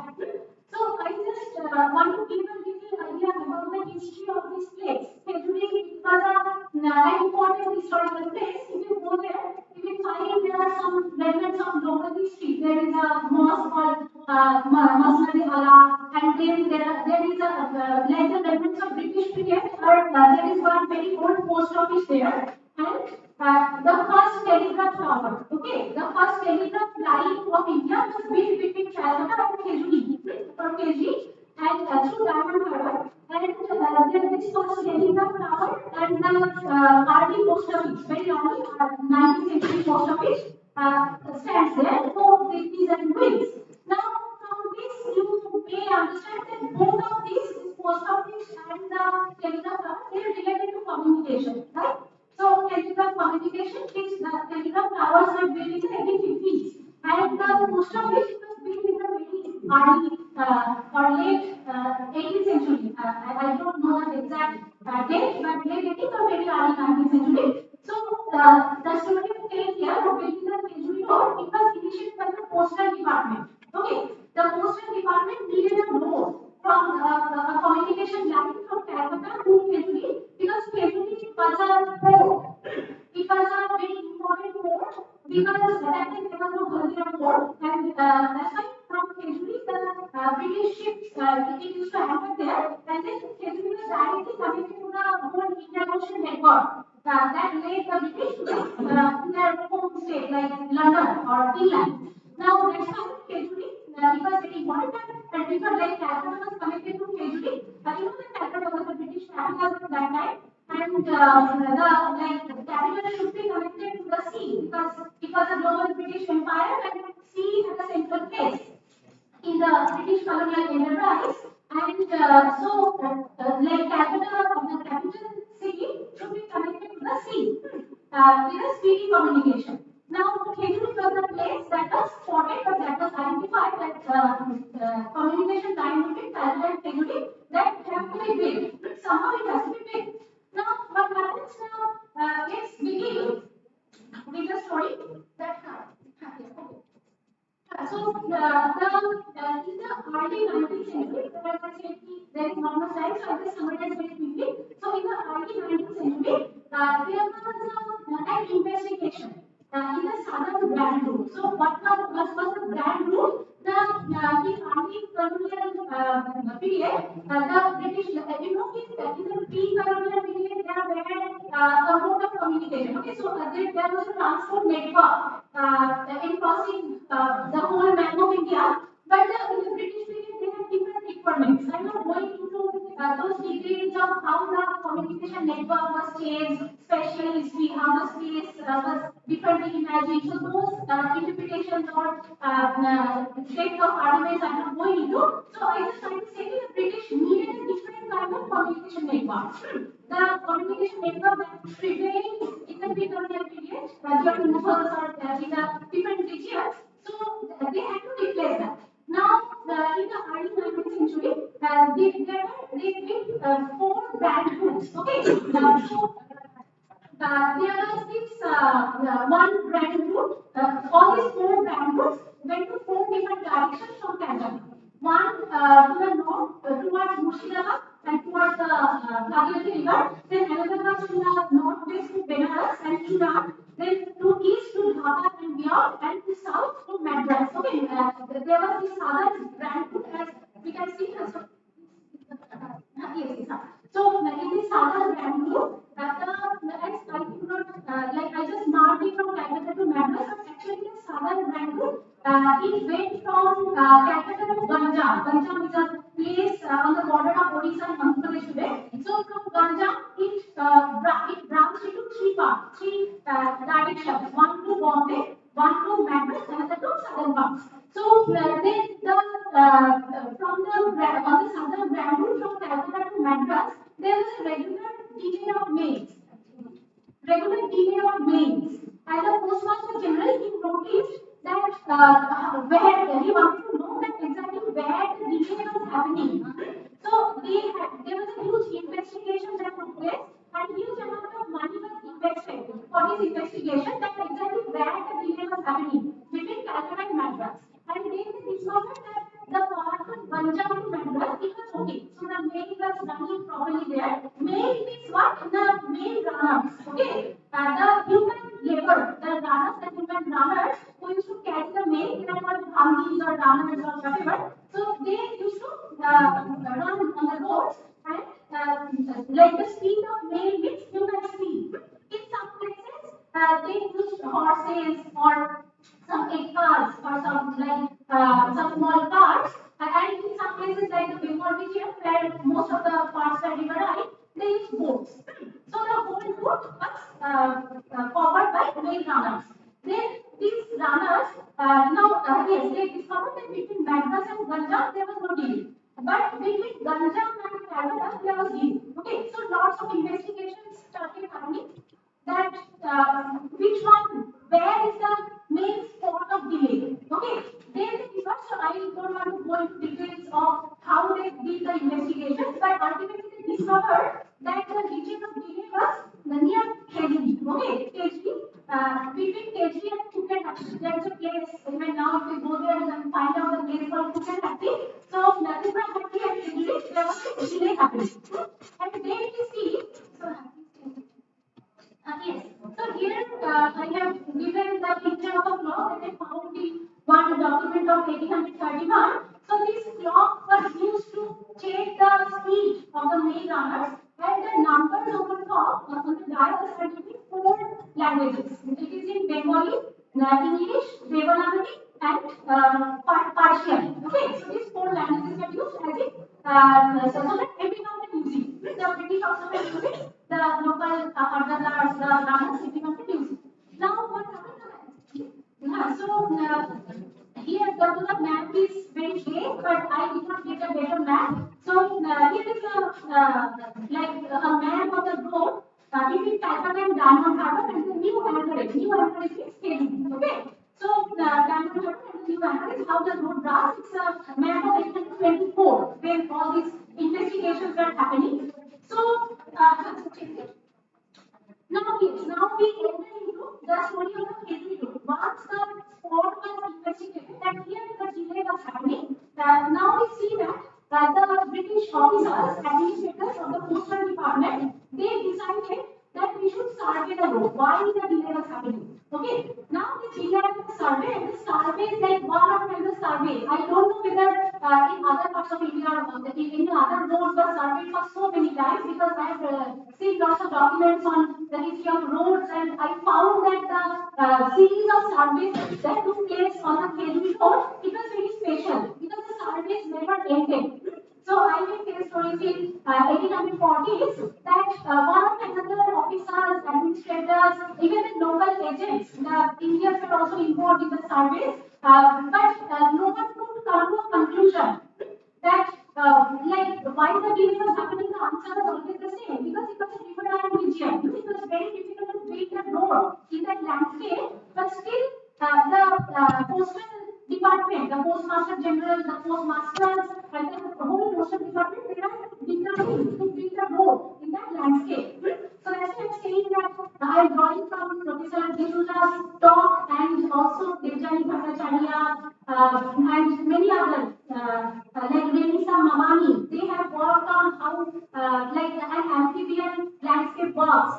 That Renisa Mamani's work is on how the laws on land and laws of the oceans they merge together. And how an administration or how these kind of spaces are governed where ocean and land merges. Okay, so and Devjani Bhattacharya's work is directly on the history of Calcutta. That how she's arguing that the riverine past of Calcutta, especially East Calcutta wave zones, that has been forgotten. We have forgot our riverine past. Okay, how the lands were recovered from the water, from under the water, and the whole city was built. Now we don't even remember that. The place names, the names of areas, of paras, that remind us of a riverine past. So here also we see that the Keshuri Bhutanaki region, it was always underwater most of the time of the year, but again and again surveys were taking place. Now just some examples I give that the first surveyor, in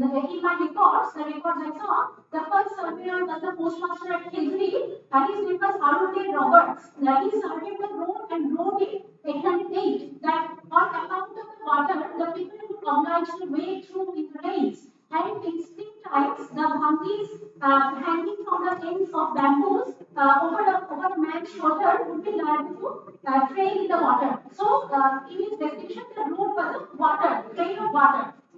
Then his route, according to his survey reports, consisted of a chain of creeks, jhels, nalas, and various kinds of water bodies.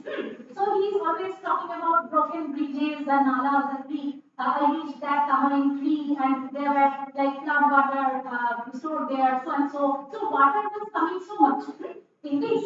Then the next surveyor was the clerk at the post office who found the route from Jadil to Sirapol changes to water. So I'm not reading out everything, but mainly everyone's report was they were identical to each other that the region is underwater. Then next surveyor G. Coverdale, the acting postmaster, he also gave similar sort of description that the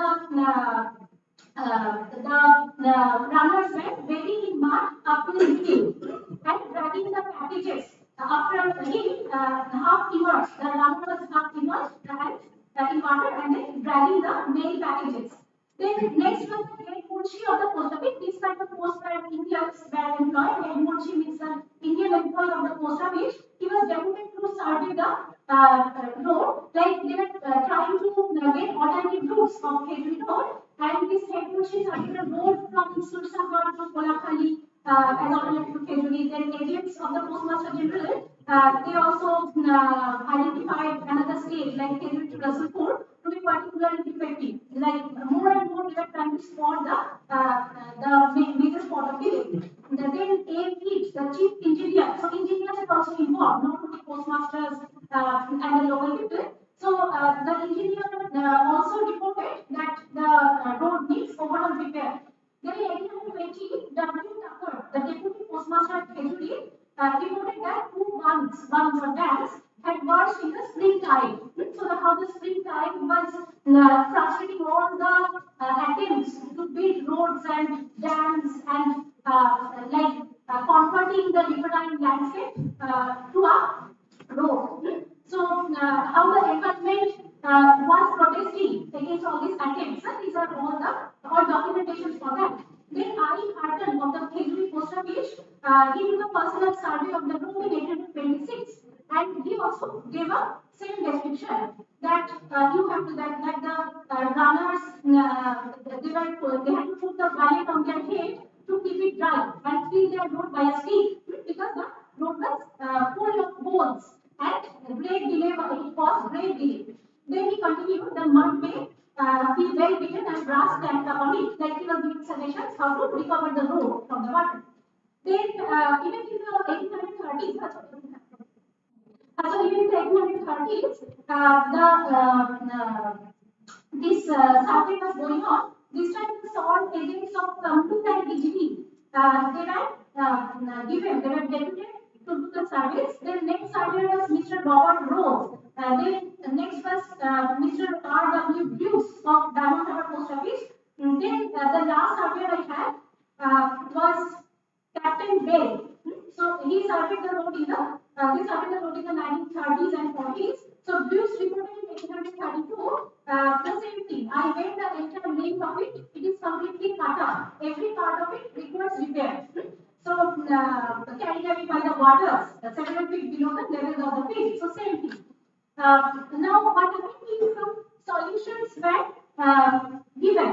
So solution was suggested to build a road or to recover this problem of delay. Now, one was that there was an idea if natives or Indians, the indigenous people were employed in the postal department, they were inefficient. And they should be they should not be employed, only British should be employed in the postal department. Now, this they call a solution. That keep the Indians because they don't have ideas about building roads or so. And then second solution they came up with was ECAs. ECAs are keep from human labor. Okay, shift from human labor to animal labor. This was another solution. We use ECAs, horse carts. Though that was also not very successful always, but still, if we convert from shift from human labor, there might be some better chances. Then so next slide. And here is a picture of a mail card that was there in a document of the Home Department in 1850, which is a very common picture. But the specialty of it was that it was drawn, and this file was there in the 1850 document. That's why I have collected it. Then next. So another solution was given that there should be standardization of the distance between dark stages, postal stages, that there should be one overseer or one supervisor should be placed 6 miles after to supervise the speed of the dark or mail. And these overseers were mainly defended soldiers. They were employed for this, kept on the 6 mile dark stage. Then trials were made on several routes, not only on KGP, but Mira, Brahmapur, Bhagalpur, Ganjam, Chittagong, on many routes. And next slide. See, another very important solution was given for the cross-line system. Cross-line means what? That earlier, the rule was that if the males used to go from the main center from Calcutta to Murshidabad. So suppose one male has to reach from Calcutta to Asansol. Okay. So maybe Asansol was not a very huge post office those days. So it would go from Calcutta to Murshidabad once because both were huge post offices. Then from Murshidabad it will come to Asansol. Okay. Now the cross-line system, it ended that complex crooked route. Now cross-line meant there would be direct mail lines from Calcutta to Asansol or Asansol to Murshidabad, Murshidabad to Calcutta to KG, Diamond Harbour to Malda, so like that. Direct routes were made, and this was called the cross-dock system. And for this cross-dock system, I am giving the diagram and explain that how the new cross-dock system was imagined and applied. And for this cross-dock system, many new post offices came up. The many so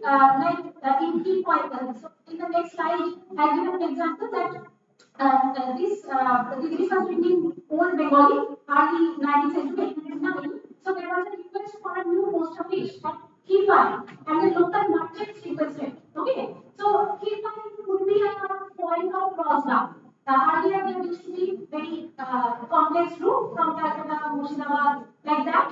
But now new places came out, post offices and new places, they were built so that it would be easier to transport. Now the next is about contract dock. It's okay, these are the solutions for a speedier communication. Then next we discuss contract dock. Now what is the postal department they used to run used to run the postal system on their own. Now they thought that if Indian contractors are given contracts, maybe they know the landscape better than the British. So they will achieve a superior communication. Okay, that's why contracts are like many Indian merchants are given contracts for running the dark mails on certain lines. From KGB, Calcutta to KGB also, there are some contracts.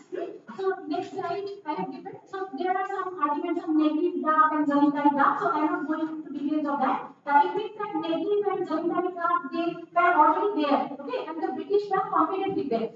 So the zamindari used to run their dark, but British used to have profit from the dark system. Okay, so that's why they try to suppress the previous dark systems or compete with them. Whatever. So now this is one example of a contract, of a main contract from 1842. And the example of a contract is there. Here we see that the contractor was Vishwambar Dey. He was assigned to lay a yard between Calcutta and Midnapur, covering a distance of 69 miles at a monthly remuneration of rupees 875. The speed was mentioned that 6.5 miles per hour for 8 months and 5.5 miles per hour for 4 months of the year, because there are rainy seasons. That's why the speed might decrease. Then there are other details of the contract, but we see that next, and we see that if the contractor is failing to keep up with the proper speed, then he will be fined. Okay, so the list of fines are also there. That if the mail runs 2 hours over time, then the fine will be 1 rupee. If 3 hours, then 3 rupees. Okay, if 6 hours, it's 16 rupees. So it goes into a huge amount. And we see that many of the contracts are cancelled because the dam runners could not, the contractors, they could not keep up with the expected speed. So here I argue that the postal department could not run a very speedy dark system, so they hired contractors, but in a revenue region it was impossible to keep up the standard speed. So in British in the colonial times, we see that everything was standardized, categorized. Okay, so there are lots of arguments, lots of debates, and lots of research on how things were standardized. Here we see that there was certain to standardized speed also. That there should be this kind of speed should be kept. But in a different kind of landscape, an amphibian landscape, hydraulic landscape, or whatever we call, in an aquatic landscape. So in a water state, we can say better in a water state, it was very difficult to build a road and also keep speedy mail communication on that. So the expectation was very high, and there was no standardization. Because the standard was never made, and one standard replaced another. Suppose if you were if you were running a very fast mail, then there would be so there would be higher expectations. So yes, I would finish. So next slide, as in the last slide, that we see that between 1829 and 32, this is a comparison of two speed charts. Okay, speed charts, and we see that if all routes from Calcutta to Benares, Calcutta to Ghazipur, Gorakhpur, Kanpur, everywhere, the last one is Calcutta to Kerala. So the average hours have taken less than the previous years. So every time we see that the speed increased. So here I argue the argument of the paper, so I haven't displayed here, but the argument is that in the road here, we saw that there was no road impact. If you see, go to Kerala today, you will see the proper communication, highway and everything, but this is the history of the place.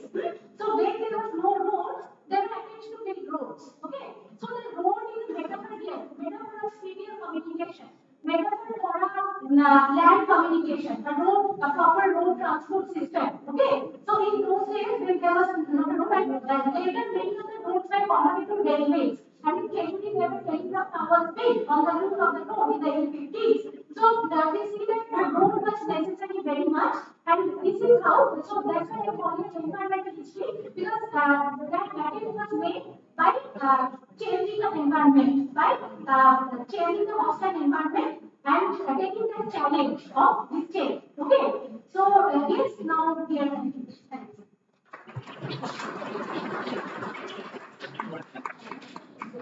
Thank you, Guru, and thank you, Mr. President. Please, madam.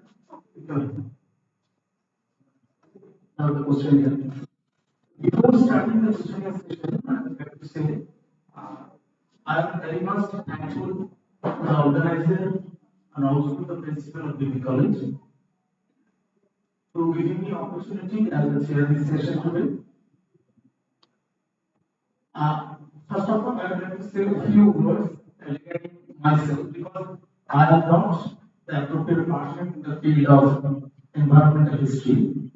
But when the assistant came to our department and giving me offer, is you will join as a chair.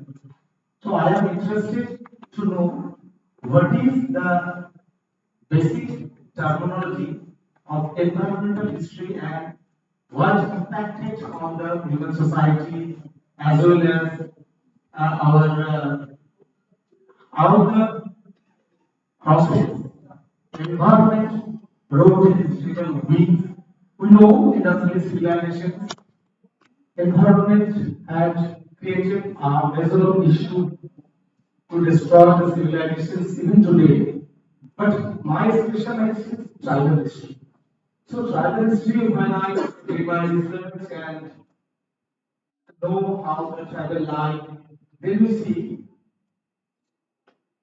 basically the tribal people of the world, they are the most closer to the environment. So when the environment was quite changed, then they were the most effective uh, group of the people of the society. So, Madam, Purvi Madam, today present this paper that is PhD note. Now, at the present day, we see there are several dams, several roads, and several mines also built in due to development, in the process of development. But these kinds of development directly impacted the tribal life. So, environment and the people and their livelihood and their day-to-day life is mostly impacted by the human nature and human activity. So today, I will came here to know the theories of environmental history and the aims and visions and what kind of the process to make it new kind of history. But we know environmental history is a kind of contemporary etiology in the term of historical disciplines. So, the third question presented is paper. It is very much interesting. Today we know disaster and cyclonic theory and various types of cyclone disasters which created the environmental issues and human civilizations.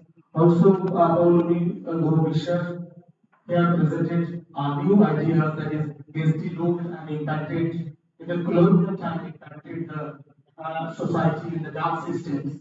So after presenting the papers, now the session open to all. I have no questions, but today I have present listeners to listen here what is the basic aims and perspectives and other issues in the environmental related terms which was included in the history. So the session is open to all. If you have any kind questions, queries to the presenters, they are present here. Now you can start. Any questions?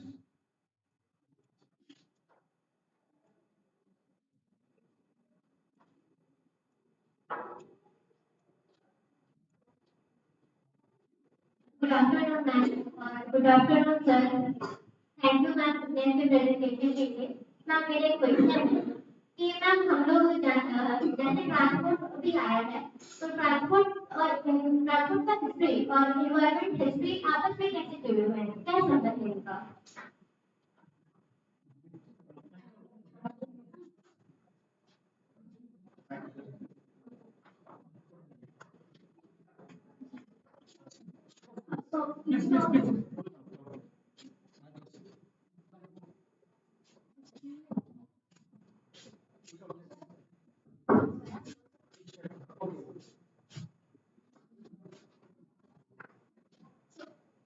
People answer would say that as when you are asking that how transport history and environmental history came together, right? So it's I don't think that's a bit long part because as I said that when I began my research, people used to ask me questions like what category your research falls into. Now, so what genre? Can transport history be a genre? There are there is history of science and technology. These courses are also taught. Even undergraduate levels, we teach courses on gender history, local history, global history. Okay, so various sources, social history, economic history, political history. You know that. Huh? So our books are written with categories. And transport has a small space. But transport history as a genre, it developed much later. And we don't know the future. So even now, it is not accepted obviously as a separate genre of history. And environmental history is a very common genre since 1960s.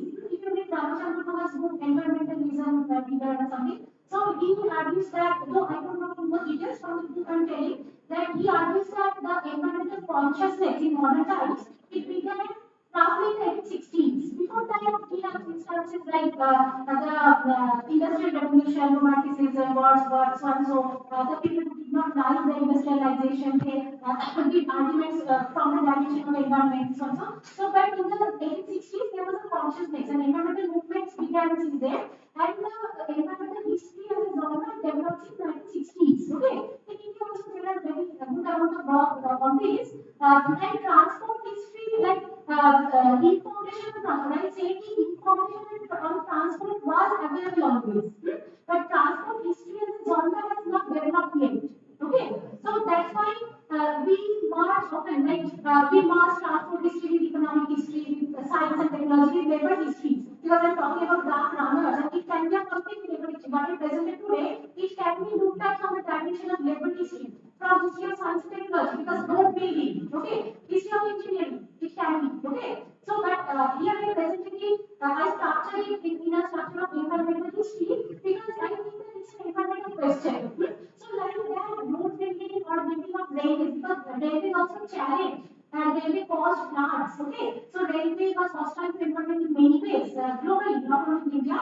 And the canals that irrigate some rivers and canals, how the ocean should be controlled, and like oceanic spaces, how the tourist spots on the oceanic beaches, on the sea beaches should be built. So these are all environmental questions. So that's why transport history, environmental history, these are very close to each other from one direction. And I hope that in future also it will continue like that, and new researchers will come and open up more challenges to you. Thanks. Thank you, ma'am.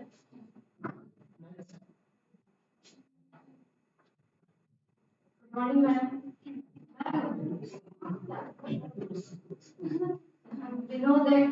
Schedule में सबसे पहला telegraph स्थापित हुआ था। तो question ये है कि what is the relation between history of telegraph and history of environment?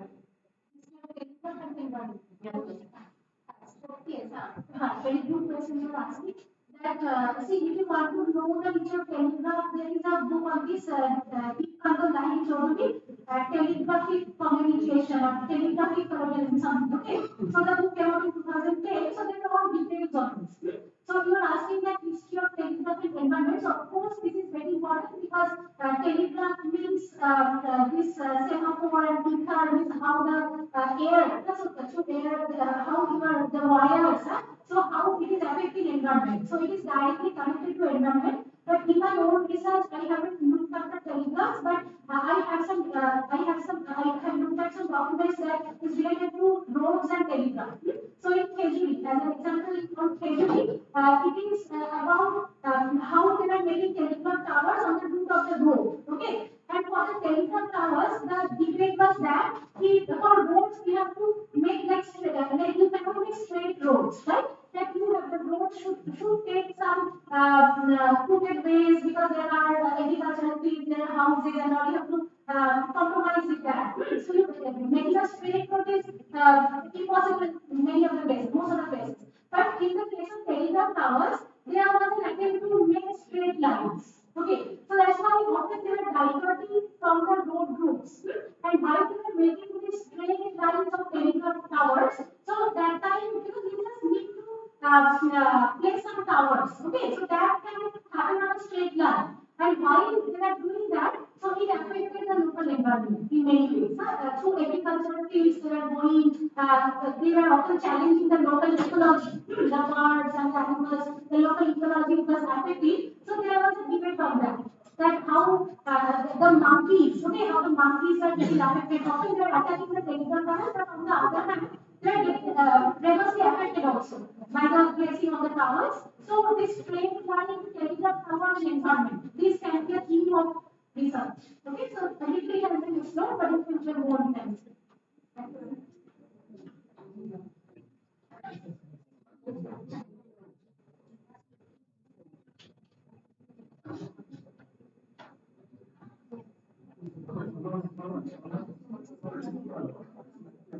Hello. I see there are no questions, so the session is going to end it because the uh, just 2 p.m. So good afternoon to all. Now I have just included a few words regarding today's presentations and the questionnaire sessions and issues as lectures. It is true fact. History, once upon a time, just 70 years or 80 years ago, history just ancient history, modern history, and modern history. Now history is exploding in the various ways. So history was basically changed and change a new form and create a new dimension and perspective. So all the students history not only wonders in the dimensions areas, history was exploring new dimensions, new scope. So today's presentations and the theme of these seminars also good history is emerging and emerging. Thank you everybody. Thank you all. Now the session is ended.